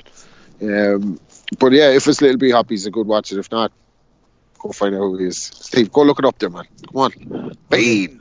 Look it up. I haven't done any of those. Well, I think I've maybe done Fell Asleep, but I got told off about the little sound clips. Andy, what about Josh Taylor? We love the fucking sound clips. Fuck them. Listen to something else with no sound clips then. Or listen to the old ones where there's no sound clips. Fuck off. Trying to fucking run the show. We're running the show, assholes. Rapping Rob Kelly spoken. What about Josh Taylor? He's running the show now, Andy. Sacked off Baz. This should end well. Yeah. He's gone with MTK. He's got a bit of firepower behind him anyway, at least when Baz comes looking for him, and Bob Arum as well. So what's next for Josh Taylor? Who's going to train him, do you think? Well, that was the question, actually. I think the way everybody's been reacting to it, I wouldn't be surprised if he rocks up with Jamie Moore. Somebody kind of says, well, he's not really achieved much, Jamie Moore. And I can understand that, but what is Josh now? 27, 28? He is what he is, I think, at this point as well. I mean, Shane's obviously he's done tremendous with him. I just think it's a shame that the relationship or the situation is that to be a trainer with Shane, you've got to be kind of with Cyclone. But at least the way it looks that way. I mean, I don't know what David Hayes' situation is when they work with Shane. Obviously, it makes it difficult if your dad is the promoter and your son's the trainer, and all of a sudden your fighter's claiming that your promoters broke contracts or broke the contract in a couple of ways or whatever and stuff, and is adios and stuff. So, some people mentioned Abel Sanchez, but to me that there's red flags after that Golovkin situation. Okay, I mean, people are like, oh well, it was due money and stuff like that. It's like because Golovkin got the big payday in the end, he's entitled to be pissed off. But I'm sorry, I know a couple of trainers and stuff who have done well with with fighters, and they've kind of broke away at the last minute and lost out in paydays, example. So I'm not going to say that Golovkin was wrong and Taylor's wrong and stuff, but what it does do, it opens up the chance of that undisputed fight with Ramirez, and that's what we want. We want the big fights.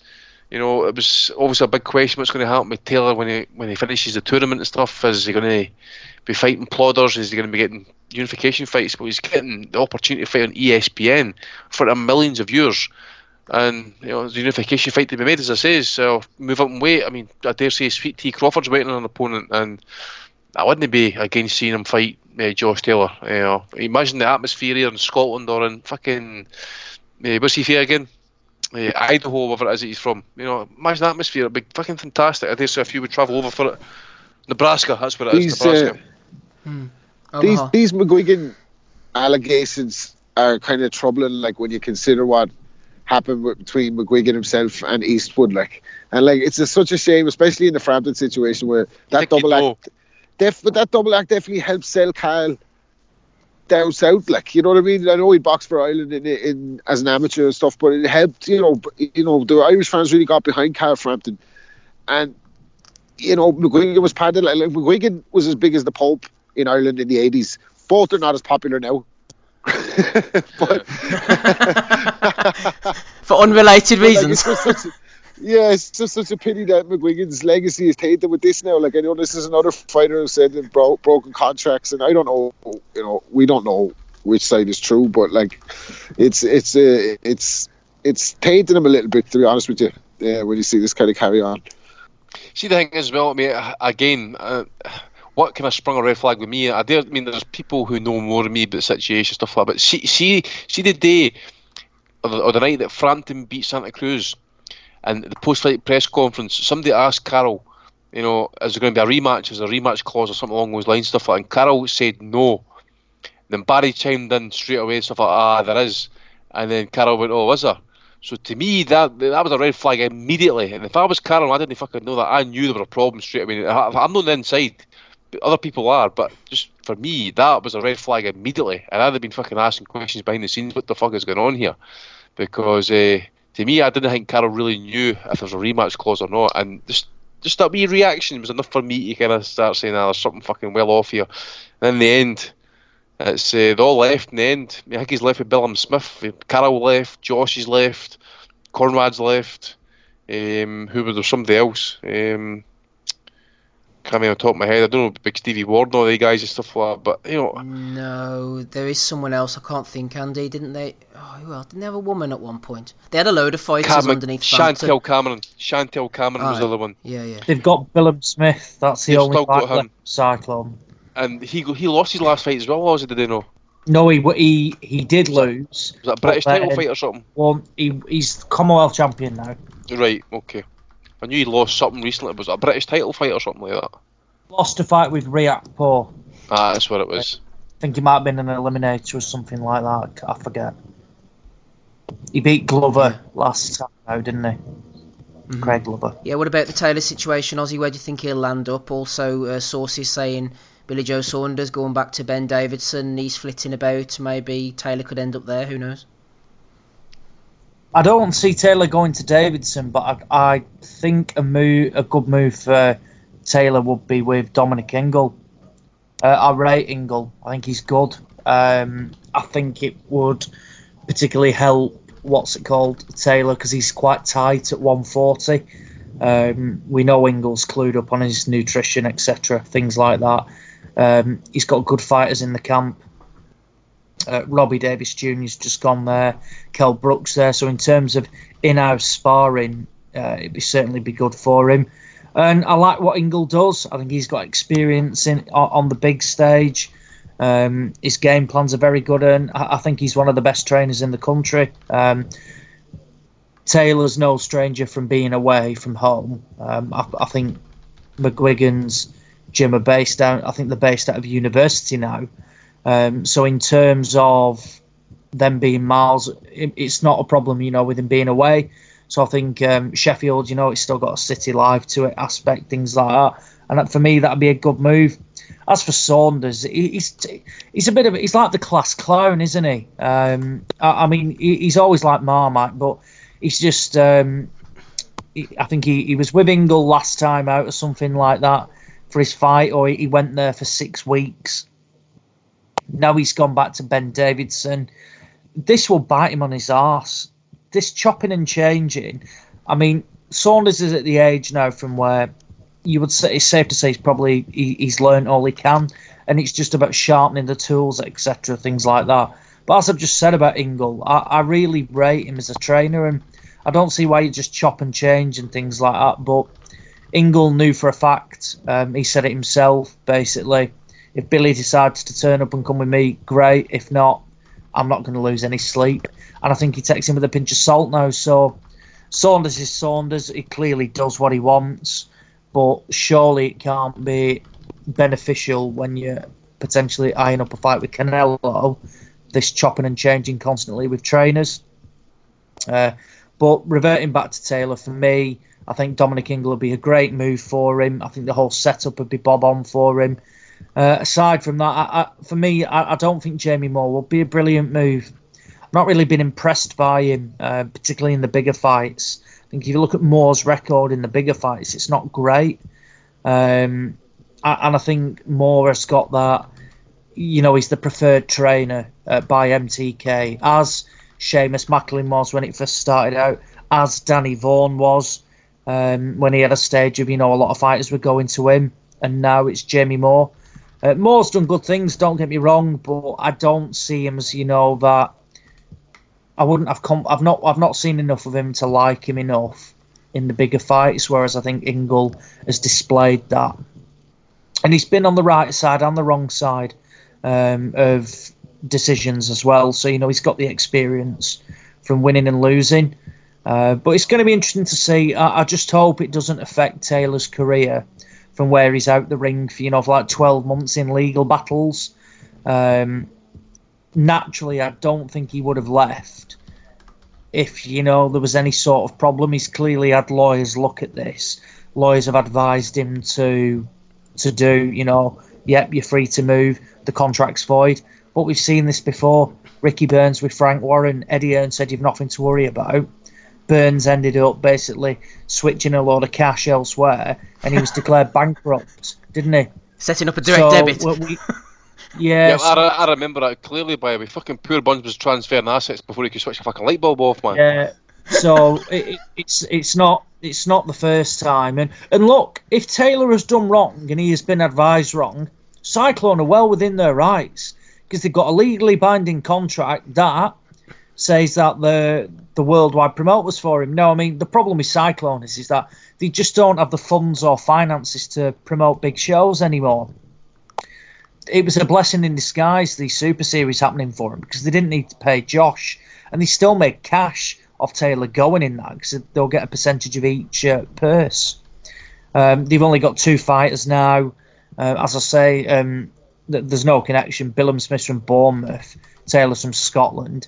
Taylor still, he's a big name, but I don't think he doesn't do bucket loads of tickets at the arenas they've put him in though, Andy, have they? Or am I right in saying that? He's not, like, they'll put him on in a show and he'll do like 5, 6, 8,000 tickets, and sell out. I think he's always struggled, because the shows aren't local to his area. Do they not always need to put him in Glasgow or something like that, or Edinburgh and he's local to Glasgow or something? I think he's from Edinburgh, isn't he? Yeah, is that what it is? Yeah, and I think he's boxed in Glasgow a couple of times, so he's not had the joys of being able to fight in his home area. But no, for me, Dominic Ingle will be a great move for him.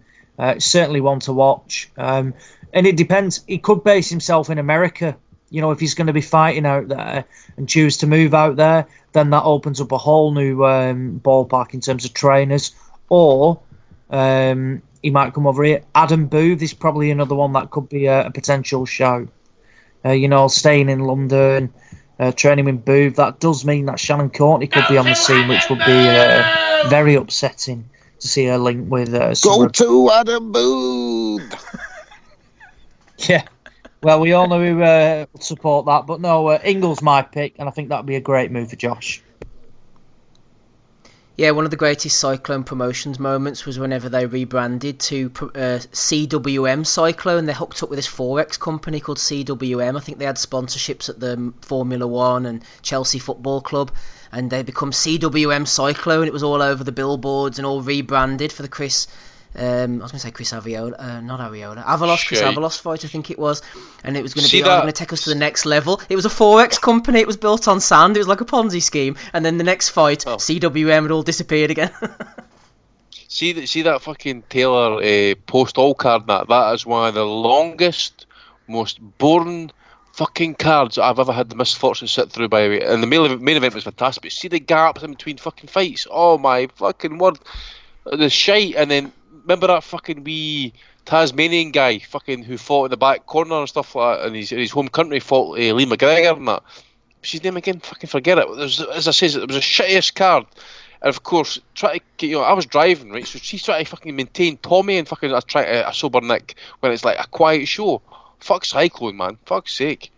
Arseholes, you fucked me fucking good style that night, but I couldn't. There you go, CWM Cyclone. Final word to you, Gabe, on this one.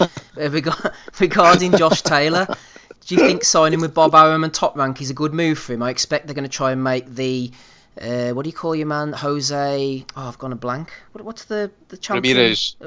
Ramirez. Maybe make the Jose Ramirez fight with the winner moving up to fight Terence Crawford. They've secured like a future opponent, I think, for Crawford as well, possibly.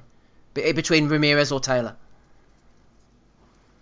Yeah, I mean, I think the end goal of Top Rank bringing these guys in is to build them up a little bit, make a little bit of money off of them, and then throw them to the wolves with the guys that they see as being their bread and butter stars.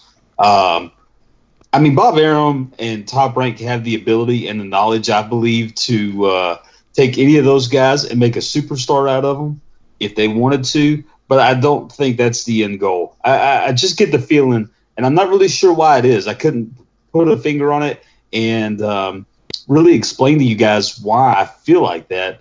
But I think it was something just telling me that the main goal, the main end for all of this business is to bring a lot of bigger names over.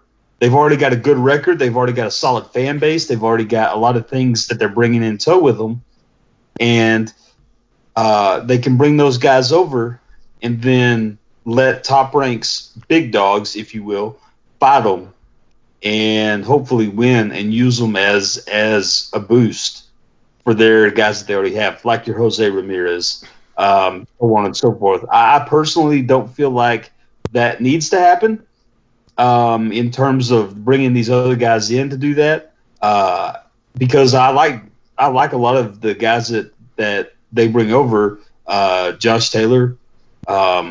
I'm not a big fan of Carl Frampton, but I can see the value of bringing him over and just letting him finish up his career in a good way.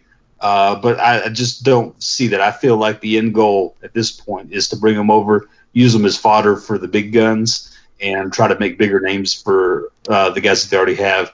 It feels like Top Rank in general has a bit of a shortage in a lot of divisions in terms of having a lot of really competitive matchups, which has always been kind of one of their fortes in terms of what they do. Top Rank's always been a group that's had the ability to pretty much do whatever they want because they've had plenty of their own guys in house, and it seems like in some divisions they don't have that at this point. And so I feel like that's their method to do that. Right, Gabe, let's move on. We'll be going on to Belly of the Week shortly and out of here for episode 355. Big return in 2020 after our weekends off for the last 3 weeks or so. Let's have a look. We're not talking about any of these shows. I'm just going to mention them next Saturday evening. ESPN have another one, ESPN Plus. Elador Alvarez going in against Michael Seals.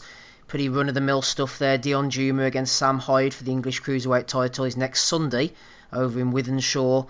Also, Sebastian Formella, undefeated 21-0 welterweight in Germany. Could be one to keep an eye on, going in against 18-1 Roberto Ariazza. Shout out to the IBO title, which is on the line there. Love a good IBO title myself. A few of the guys mentioning things there in the chat. Feel free to speak about that in a minute if you wish. First of all, going back to 2019, won't spend an awful lot of time on this. We're not going to do the usual stuff about going through a whole big list of knockout of the year and contender of the year. I don't think anybody can be bothered. I know I sure as hell can't. Back on this episode 355. Everyone's personal L of the year. I want that at the end of this segment. So something that you fucked up on in 2019. Maybe it was a bad prediction or something that you come up with that just turned out to be complete bullshit. Personal L of the year. Have a good think about that. First of all, though, Andy, I'll go to you. Manny Pacquiao, he had a good 2019. Boxed on pay-per-view against Keith Thurman and Adrian Broner. The legend continues. Really strong year for Pacquiao, nonetheless. Yeah, Pacquiao... I think Kurt put up a wee comment there. I think he's 4 decades now hard running that he's held a world title or world bauble. It's not to be sniffed at actually.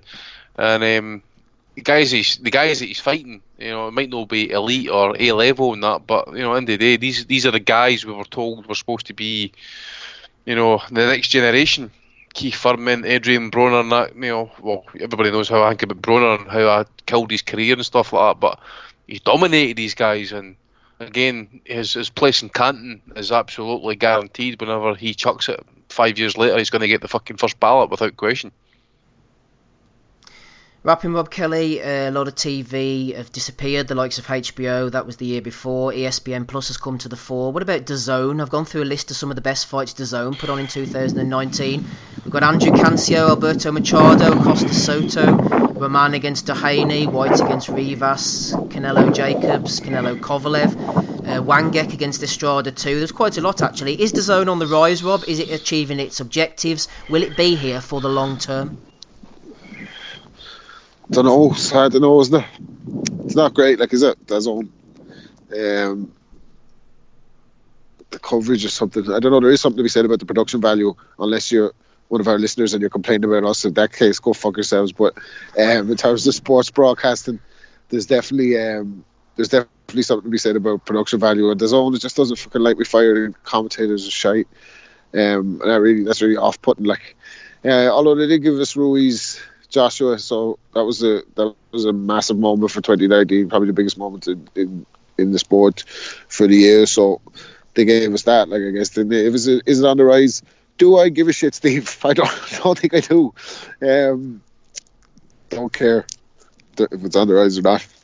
It makes no difference to me. But yeah, a big L of the year was when I got, and a worse L now because I can't remember which is which, but 2 British fighters. I got him confused, and I think I thought one of them was Terry Flanagan. He was going in against someone, and I was like, no, I think he might stop him, and everyone was like, what? And then I was like, weeks later, I copped on that I was talking about the wrong guy. So, as you know, I don't pay much attention to the domestic scene, so big L for me there, like Lamont Coleman. Big L for Rob. One of many, no doubt. We'll try and dig out a few more before the evening is finished. One of many, says Wellings. He's a fucking assassin there. Look at that. One of many. Thanks, Wellings. That's why I've got the red hot mic, Rob, to grill you. Bean. Bean indeed. Ask him about what happened at Park Kent. That's another L for him. Oh, he had to go there, didn't he? Oh, he got me. I had to get that. Me once in fucking 10 years. That's all right. I take that. You're fucking right, I will. I'll take anything he's going, by the way. Oh, he was raging. That was the first one in ages. I was actually fucking raging. I was like, Patterson, he's got, and I was like, thank fuck the Patterson not until the new year. I escaped him, but he brought it back. Fair play. I have to take the L on that one. Fucker. Yeah, some big L's flying about in the chat as well. TFEmo Stevens says, take aims. That was Hey to Dave, came off with that one. High God Plodder says, Sky Sports Boxing took the biggest L in 2019. I liked how Adam Smith, which I think is a Bellew of the Week, came out and said what a great year they'd had, and they'd had all these millions of views for KSI against Logan Paul. Say what you want about Adam Smith. He's a boxing man. He's been around the game for a long time. He knows he's tweeting out shit. That's a corporate tweet. He knows that it's not true. Absolutely, Andy. What about you then? Anthony Joshua versus Andy Ruiz. Rob mentioned it there. Huge upset. One of the biggest upsets of recent generations, if not all time. I'm not understating it. The amount of money that was pumped into Joshua. He was not expected to go over to New York, flagship for the DAZN channel as well, and lose to Andy Ruiz. This is one of my personal L's. I thought he was going to beat Ruiz's fat ass around the ring, and then in the rematch, I thought Ruiz was going to then beat his ass again around the ring. So double L from AJ for me. That's my personal L. Well, yeah, because I'm taking a double L on that one as well, because I think I said that afterwards. I mean, for a guy to come in, what was he, 4th, 5th choice, and then upset the odds like that, I mean, it's incredible. And that I said it before the first fight, and I mentioned it on the show after the fight and that as well, is, you know, there's like only one chance you can give him, and it's fucking no chance, right? And he goes out and fucking does the business, and then I defend him to help, because I've seen some fucking videos that he's working, in inverted commas, hard in the gym, right, for the rematch, and I'm fucking defending him, saying like, oh, he's got on the scales there with the fucking jeans, the tank top and the sombrero, probably wearing ankle weights with some change in the pockets and stuff like that, his phone, add on the pounds and stuff like that. 296 pounds is all that bullshit. I think he's at least 10 pounds lighter than that, 15 pounds lighter than that. Lo and behold, he's fucking jacked. He phoned that in, man. Made a complete cunt to everybody. So he made a complete cunt to us all before the fucking first fight, and made a double cunt to us all after the second fight. So that's my 2 L's for 2019. That's fucking incredible, man. It's one of the greatest moments in heavyweight history, and it will always go down as one of the great upsets. Probably the next 20 years will always be revisited and stuff like that. I've got me with Tyson Douglas. But to dial it in like you fucking did, man. Fuck you. Big L for me as well that night. I was so excited. I thought I was live commentating into the group chat about the fight, because I was up watching it. It was unfolding in front of my eyes, and I was sending it all to some rapper instead of yous. I'm fucking idiot. You know what the fuck I was talking about.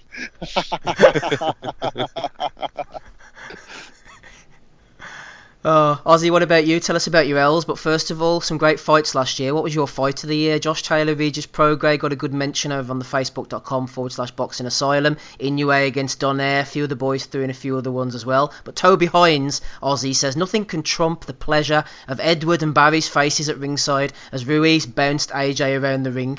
That was a good one, wasn't it? Yeah, that was a good one. It was certainly a massive upset as well, and I think the faces of Edwin and Barry will never be forgotten as they saw their cash cow beaten up in complete shock. I'm trying to think of an L, because I've had plenty, but when it comes to thinking of him, I haven't got a clue.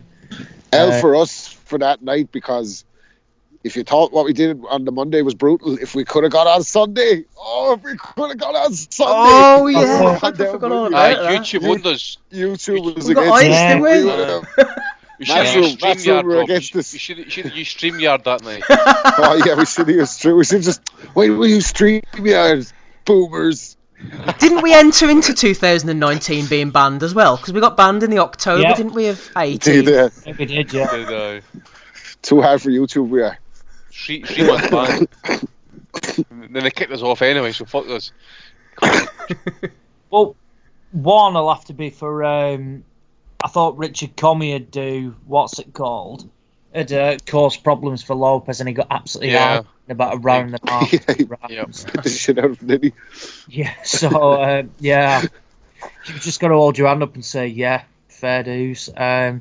I'm trying to think of any others. Well, while you do, what I've Ozzy, I'll said. throw a few in for you. Jason Chukwu says, L for Spencer Fearon getting sacked by Sky for saying too much. Back on Facebook, Connor Brennan says, Donaire versus Inoue was special for me, but the funniest moment was when Wilder accidentally knocked out the mascot on Mexican national TV. Oh, John Heaton mentions Al Bernstein's 7-year anal recommendation as well. Yes, that's what Donny got that for.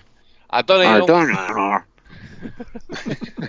Tony's just fucking told us that he's done it. Do you remember that Wilder one? He punched that mascot and then said, I didn't think anybody would be in the costume. Well, what the fuck would it be then? And he broke R2-D2. He thinks it's the fucking robot from Rocky IV. Hey, Polly. Dude, it sounded like fucking Mario Brothers. Yeah, probably that's what it was as well. Bit of that as well. Fucking. A few more boys here. Stuart Wheeler saying Donaire, Inoue, Taylor Prograis, Ramirez is lethal, finishing on Maurice Hooker. That was a good fight actually, Ramirez against Hooker. Nelson Richards says Sam Maxwell knocking out Sabri Sadiri. What a comeback. Simon Alevi, the last 6 rounds of Inoue versus Donaire. Everything right with the sport from a promotional sense. Gary Lockwood says Taylor versus Prograis as well. Quite a lot of shouts for Taylor versus Prograis, was it? Yeah, great fight. Big shout out to the World Boxing Super Series for essentially making that happen. Enjoyable, probably, as you say, it's on people's fight of the year lists for a reason. Inoue Donaire, without a doubt, was unbelievable. More so from the Donaire perspective. I didn't think he really stood a chance, and I thought he'd be done in 2 or 3 rounds. So yeah, that's another L for me. But at the same time, what a commendable effort it was from Donaire. And like you say, he fucking asked questions that fight, and he landed some big shots himself. And who knows, a couple of years younger and things like that, he may well have pulled through and potentially finished off in a way.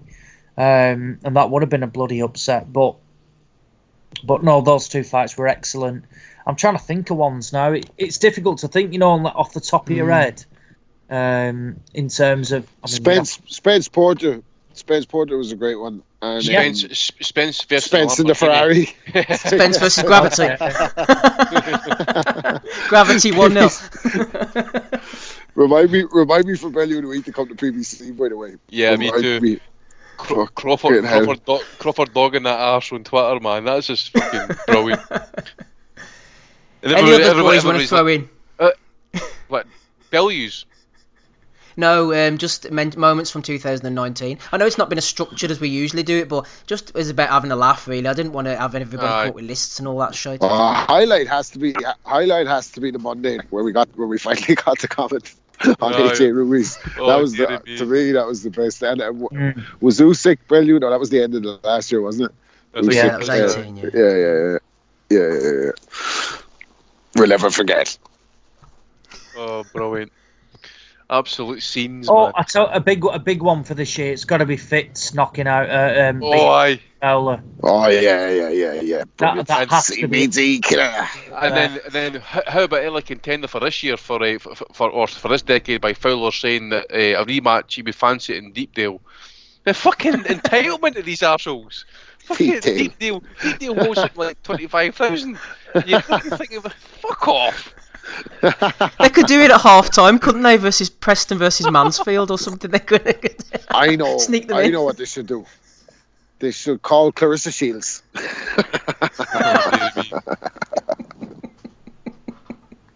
Get somebody to punch fuck at their trainers or something. That'll do. She's the real ticket seller in the sport. We know who to call. Who you gonna call? Ghostbusters. Right, boys, we'll move on. Any others, throw them in the chat, and I'll send them. Move on from Ghostbusters, Steve. I'll call them out at the end of the show.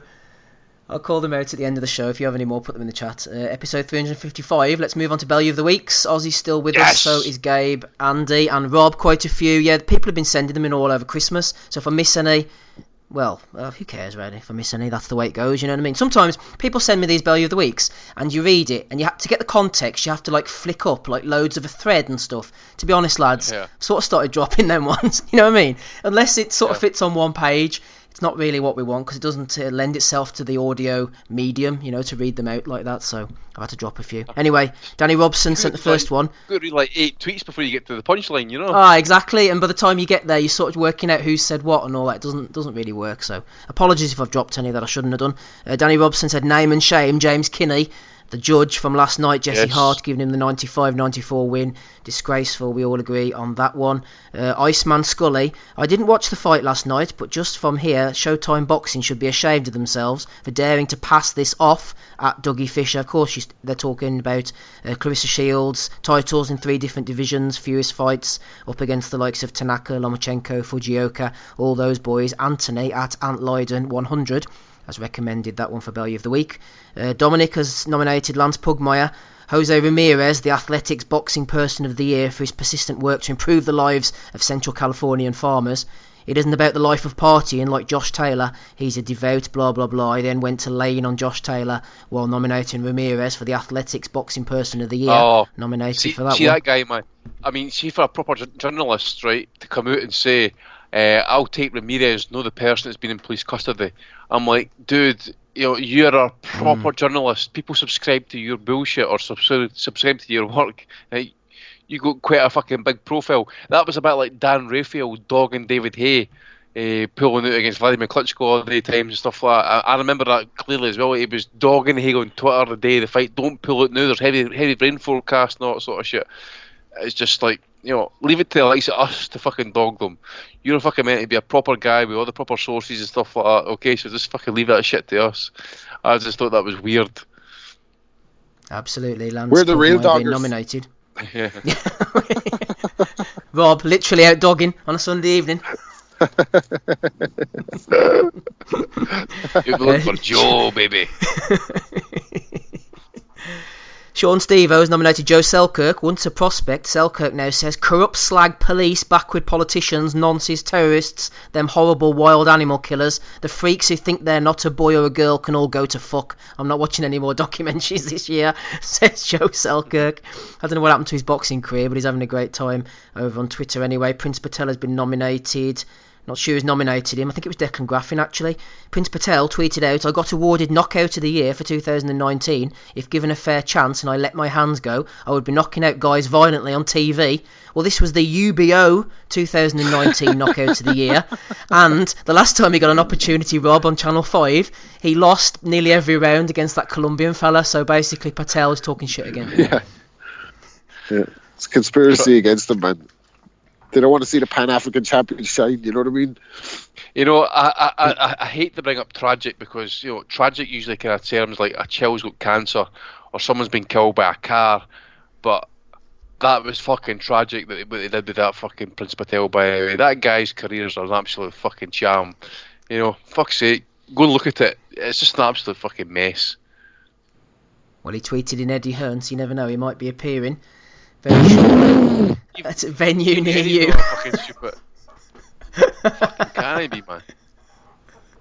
I might send him out for a lift. I know Eddie. Well, the thing is, Eddie might make him against. He can't say what hard. He can't exactly. Can't say what hard. What if Coogan caves his head in? Can't say what hard. Coogan's a dangerous man. Cave his head in. Give you a full head in. They could put him against Coogan on. They've put friggin' worse comedy fights over the last few years. They could stick that on, couldn't they? Like a YouTuber's scrap. There you go. Well, they've got, make it happen. Got a few coming up. Oh, no, yeah, there's another one coming up on the 30th of January, isn't there? There's another Bellew of the Week coming up as well from Barry White. Nominated Nick Walsh, who said, David Allen versus Tony Bellew, 2020. Nice big payday for you, Dave, and you'd smash him. Yeah, everyone wants to see that. Marshy Lee, Boxing Brave, has nominated Gareth A. Davis. Come on, Eddie Hearn, get Special K. Brook a huge £154 world title fight in the USA in 2020. Kel talking to me about this now on Talk Sport. What is this shit, says Boxing Brave. Wasn't Brook a mandatory for one of Heard's titles when he was a champion? Yeah, they also said he was the best fighter at 154 as well. Don't believe what you hear. Nick Pete, he's from a rival podcast, has been tweeting out to Tony Bellew, reminiscing of the time Bellew beat Macabu over in Goodison Park. Great night that was. Mark Jules has put out his wish list to Eddie Hearn for 2020. He's been nominated from Ryan Younger. My wish list for 2020: number 1, Dillian White gets a WBC title shot. Number 2, Anthony Joshua versus Pulev. Number 3, Joseph Parker versus Usyk. Number 4, Anthony Fowler versus Fitz at Preston North End.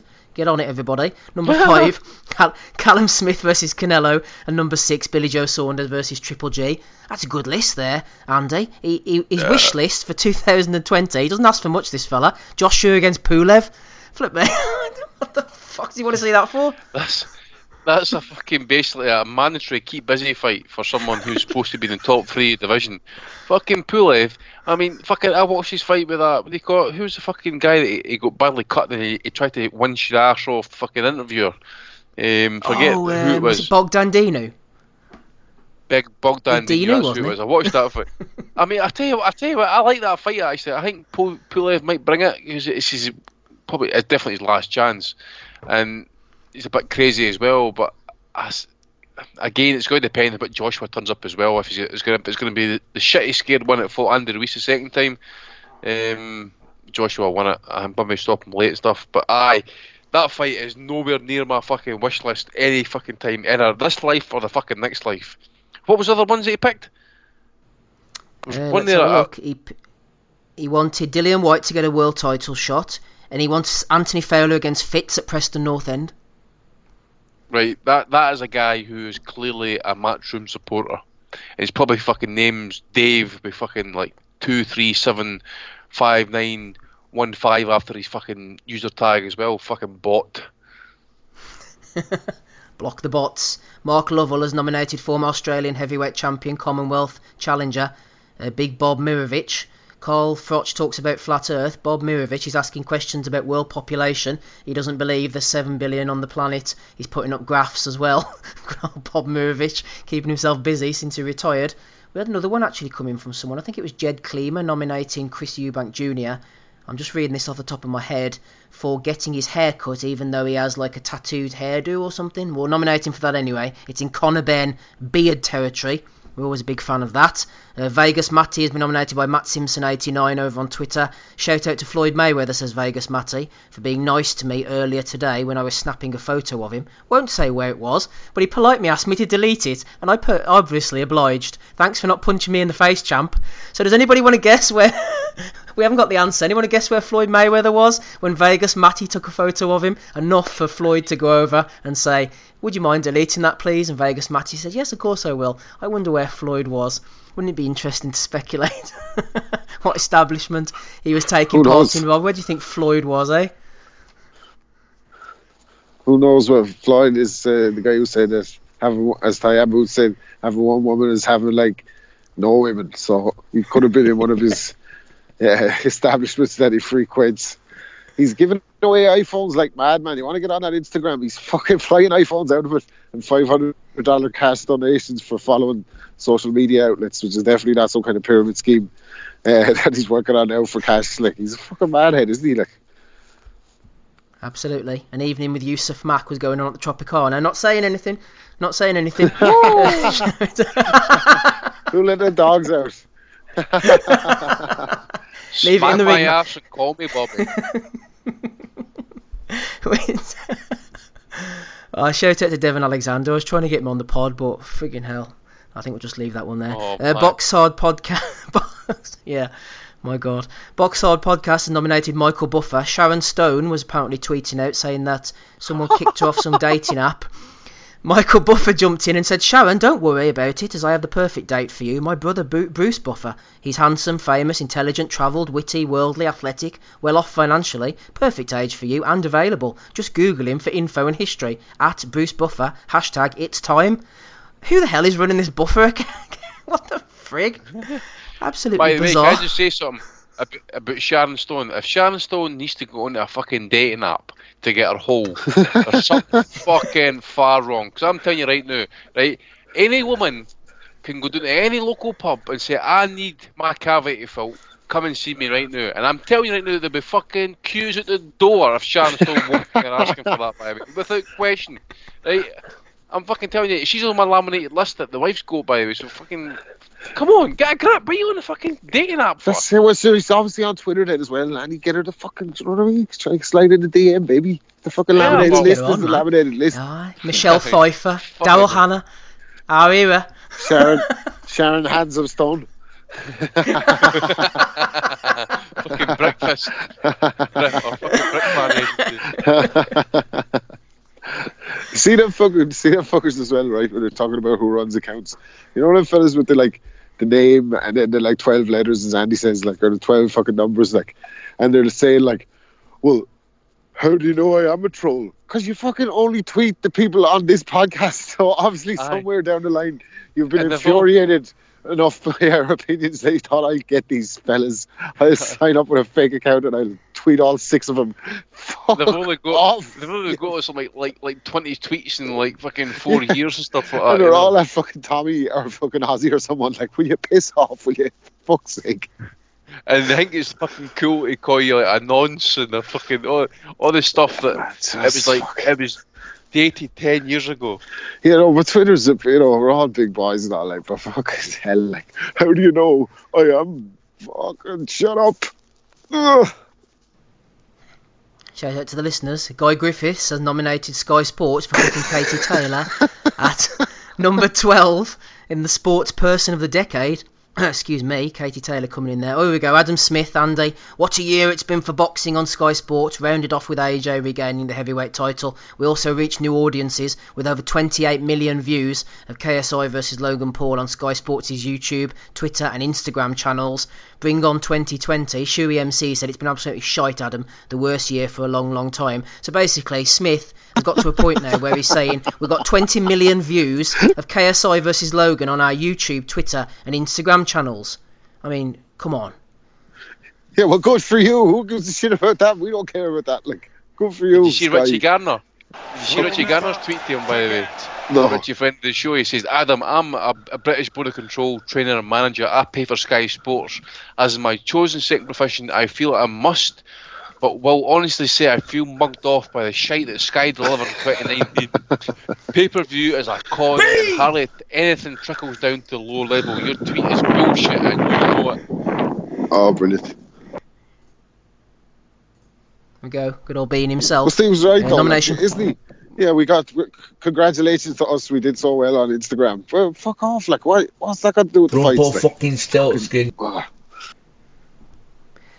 Tommy has been nominated by Judas. I'd love to take a dig off Wilder, says Tommy, just to see what it feels like. Well, he should get himself into one of them costumes, shouldn't he? Wouldn't like to know when it was coming, because I'd probably crack him first. But close the eyes and just take one in time. He might put the missus inside one of them costumes yet.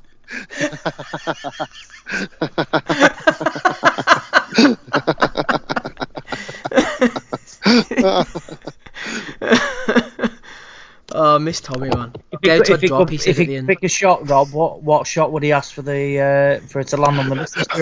I'm not gonna set it up already.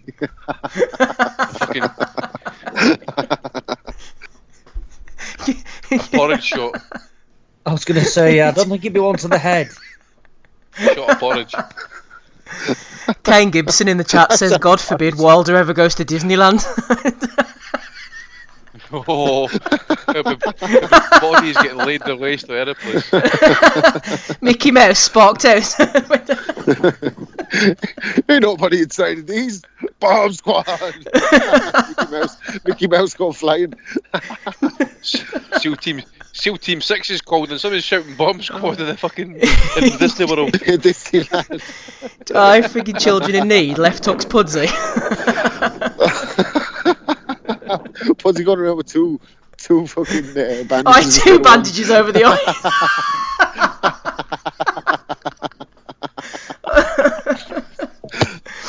Oh God. Oh man. Excuse me. Let's get yourself together. Matthew J. Hunter has been nominated by JS Park 10. So many white boxing fans, especially UK white fans, hate black boxers like Clarissa Shields. See it every day on social media, and anytime I do a video on her #boxing nomination. We've said our piece on that, haven't we? I think we'll move on. Here's a great fight for next year. What about this then, Ozzy? Pro boxing fans have said they want their 2020 fantasy fights Dave Allen and Lenroy Thomas have shared 2 battles together, with the second cut short by a nasty head clash. Will we see a third fight between the pair this year? So if you thought Mark Ewells' list was bad, pro boxing fans, Ozzy, are demanding a fantasy fight between Dave Allen and Lenroy Thomas. I don't even know what to say to that. Man, imagine asking for that. Of all the fights in the world, you want fucking Allen Thomas 3. The first fight was horrendous. The second fight ended on a cut, which was the best thing that could have happened. We definitely don't want to see a third. Fucking hell. Yeah, not happening. Dan with 3 N's nominated that one. Trading Leather Boxing alerted me to this from Dick Hercules. Jimmy Lennon Jr. out there almost getting his ass cancelled. #MeToo. Jimmy Lennon's not very woke. During the women's fight, he said, "Our third man in the ring," and then he suddenly caught himself that Benji Estevez was in fact refereeing a fight between 2 women. Nearly got his ass cancelled. You can get sacked for less these days, Jimmy. You need to be careful. Franny550 has nominated Daniela Westbrook. Loving life, to be honest. Thanks to Anthony Fowler. Can't believe the change in my anxiety levels since Ant hooked me up with some CBD. I'd say getting back on the drug gateway is exactly what Westbrook needs. So good luck to her with that. You can get some CBD so you can have a great left hook to give fellas a nose like Daniela Westbrook.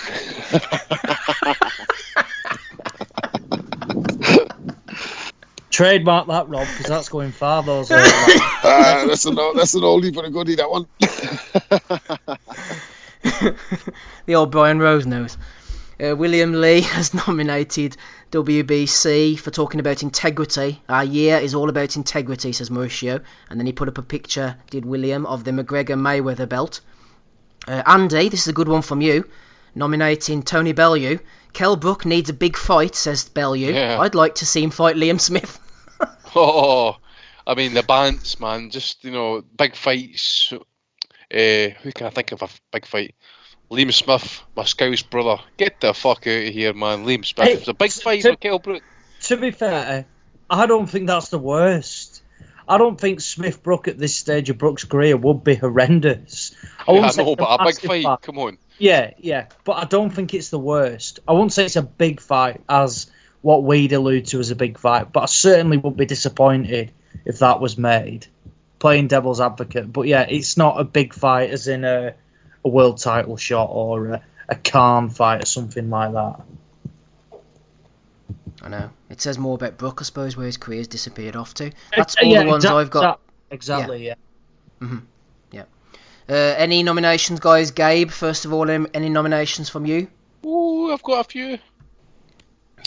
Oh, there's so many. Anybody that's been a fuckhead about Clarissa Shields can get nominated and win for me. It could be any of them, all of them. Fucking, can we give 1 million values of the week? Might have to this week. Yeah, Ozzy, any nominations from you? I want to keep Andy on toast here. He's ready to burst. Nothing from me. Okay, so what about you, Rob? Yeah, just for the PBC, they did a little segment with Andre Berto, I think, Keith Thurman. They were talking about Errol Spence's potential comeback. First of all, they completely ignored Crawford, so they're doing it just to piss him off at this stage, because Crawford didn't get a mention, but they talked about potentially Danny Garcia or Keith Thurman himself, or a rebuild fight, or going straight into a fight with Porter or whoever the fuck is the top dog on the PBC, right? And meanwhile, they just start showing that clip again of the car coming down the road for 50 seconds. So the clip is 1 minute and 40 seconds. After 50 seconds, the fucking car's flipping down the street. They just keep showing it on a reel. It's hilarious. They're not letting that crash go. Poor Errol, suffering from fucking PA. He'll be back on the sauce, man. He'll be back on the sauce in no time. Don't leave him alone. I tweeted them saying, listen guys, thanks for reposting that video up. I says, but I still can't see where he ejected the fucking roof. Can you help me out? Can we try to get a different angle from across the street, please? Freedom of information. Just tell me where he landed. Just put a fucking arrow somewhere. He landed here. I just want to know, that's all. Not asking too much. Yeah, talking to PBC, I don't know which card this was on. I'm trying to frantically bring this one up, Andy. You sent it earlier. It was on the Munguia O'Sullivan undercard, the women's fight. The one woman's hair starts to come off. It was a fucking she starts to witch's gourd. the trainer says, "Don't worry about your weave, worry about the belt," or something like that. You can probably tell it better than me.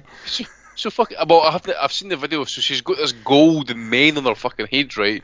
And I think she's maybe got a hairband on as well at the same time. But something happened, and the fucking thing started to lift off. And basically she's got the B.A. Baracus fucking mohawk underneath it. So they're like, well, you take it off you for fuck's sake. So they just fucking ripped it off her. It's a bit like Polly in that game with the fucking hairdo. Against Love More and Do when they had to cut his hair off, yeah. Oh, that's fucking brilliant. Oh, stupid fucking bitch. Oh, that's a good one, man. I don't know what the girl's name is. You got any more for us? Yeah, I've got one. Did I mention about the lawyer who was prosecuting Broner in the court for that sexual attack? No. Please tell me I didn't. And AB, yeah, we'll come back to AB on that actually. If I hadn't, I'm fucking put it up again. Anyway, so the prosecutor was, the plaintiff of the attorney was Ashley Case Sletvold, said in a statement after the suit was filed, right, and I quote, "While we may never know why Mr. Broner decided to walk up to a perfect stranger and attack her, we do know he did a better job keeping his hands to himself during the Pascal fight than he did at Part Social with my client." In the same court case, Adrian Broner was ordered to pay over $800,000 to a sexual assault victim. You fucking mug! That's a paycheck for him, by the way. I don't think he was in court for it, but can you imagine him sitting there in court like that, just saying, "Yeah, you got me there. You got me there. I kept my hands to myself against Pascal." He go fucking clowned off Pascal. I'm like, and he did it for the hood as well, you know. Fuck me, Jesus Christ, man. AB, absolute prick. Well, it gets worse for him. It gets worse for him because remember the little girl from Dr. Phil that said, "Catch me outside." How about that? Aye. Yeah, aye. But she went on to become a rapper called Bad Barbie, and she's got like $1 million contract, $10 million contract or something, and she's doing all this bullshit rap or whatever, but. Who slid in the DMs, baby? Only AB saying, "Text me, crazy girl." And then she screenshotted it, didn't she? And she's like, a grown man is trying to get into me fucking messages here. What's going on? Like, and then the whole Twitter and everyone slated him. And then Broner defended himself and said, "Don't nobody want to date no kid, but I thought she grown the way she act." So that sounded like the classic defense when Chris Hansen walks into the fucking room like, "Hey, take a seat." Yeah, I thought she was grown. Did he go on to say, "Now then"? Yeah. So it's just, you know, the inevitable downward spin for AB continues.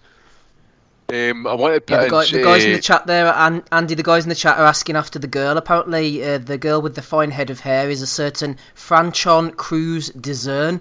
So go and look her up on BoxRec. She's 6'2", and she indeed has a fine head of hair. Aye, well, I want to see what the fucking hair's like down below because it's fucking probably more what she's got on top. I got one more. So basically, remember, Terence Crawford for dogging the life out of Errol Spence on Twitter, and people are losing their fucking minds. "Oh, dude, fucking fights are made in the boardroom. You're disrespectful." People were moaning like, "Fuck, actually, that Crawford kept himself to himself. Now he's fucking talking trash. They're fucking raging about it. Get the fuck out of here, man. What you want?" He comes out and he starts slagging off BBG. Fucking Davis, Tank Davis, saying Tank Davis fought a 38 out of prime fighter with a torn Achilles and barely knocked him out. He says, "Gamboa hasn't fought a meaningful fight since me in 2014, and after that he got stopped by a guy with 12 losses, and you're all out there making it seem like it's something spectacular for knocking out the likes of Gamboa." So, and of course, BBG couldn't fucking help himself but react. But then it was a Crawford tweets that really kind of like sunk it home to me. That guy's fucking everything that you read about. He is a proper badass, and I'm a fan of his life now actually, because even though he came to Scotland and done the business and stuff, just the way he goes about it, and his two sons are like wrestling champions. He fucking posted a picture up with him and his two sons and stuff like that, with fucking gold medals of the night, and they won some sort of freeweight wrestling tournament. So he's fucking breeding some fucking badass sons as well. So you gotta fucking watch. He's an example. he's an example of how to live his life outside the ring. Like, Yeah. all he does is train. He's on a strict Missionaries. nutrition thing. He's just Missionaries to Africa. Yeah, no, he's not hanging out in the club with the baby and then driving his Lamborghini home. He's out there doing it. Like, so Crawford, fuck anyone bitching at Crawford making noise, whether you think he's right or not. But the Haymanites are nearly as bad as Matchroom, man. There's accounts dedicated to slagging off Crawford for not signing with Heyman when he had the chance, and like basically laughing at him for getting frozen out. But like, that has nothing to do with the fights. Like, do you know what I mean? All that's all mumbo jumbo shit. Like, the fights are what counts. Like, so if he's looking for the fights, he has to be commended, doesn't he? I like the sound of this Haymanites thing, Rob. I could join up with that. Is that a thing?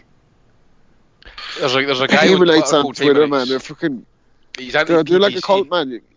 You know, but he's maybe, but he's obviously looking at him ironically. Like, maybe that's where I got that term from. But they're just the pro Heyman guys are nearly in the States are nearly as bad as the pro Matchroom guys. Honestly, like, I'm aspiring to get to that level. Any more nominations for you, Andy, before we finish up? That's it, mate. I just want to finish off by saying that I long for the day that Adrian Broner is so broke-ass fucking broke that he's living in the streets with all his belongings in a shopping cart, and I can walk up to him and hand him $10 and say, didn't he spend it all at once on fucking a bottle of tonic or something, or a bottle of wine? Because that's where he's heading, man. He's heading for the fucking gutter, and plus he's got 9 kids to support. It's not their fault, it's obvious as well that he does a fucking dickhead. But look at the videos of him on Twitter, man, in the club with his wife and stuff like that. His wife is black affronted, can't be arsed with him, and she's clearly just with him because it's maybe a safe option, but it's going to come home to roost for him at some point as well. And wee baby G Raw, he's going to get it tight and all. I'm saying 3 years before he's fucking washed out, fucked out, looking for a handout as well. Imagine the wife sitting at home and he texting the little one off Dr. Phil, for fuck's sake. Fucking hell, man. It's fucking ridiculous. She was interested till she saw the video of him getting a budget airline, Rob. Oh man, that's just a car crash. Like, that's what you can't be at that AB. Like, fucking hell, man.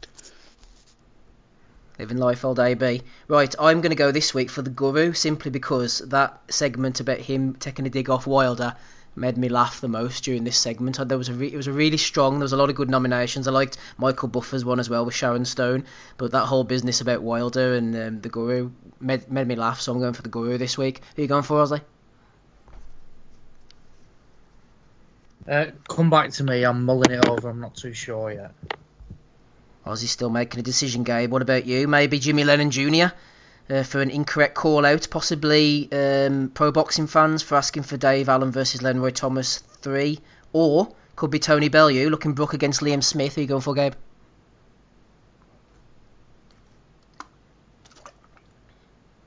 Is Gabe even still here? I think I might have lost him, you know. Oh, he's Gabriel. Gone. Oh, that's really upsetting me.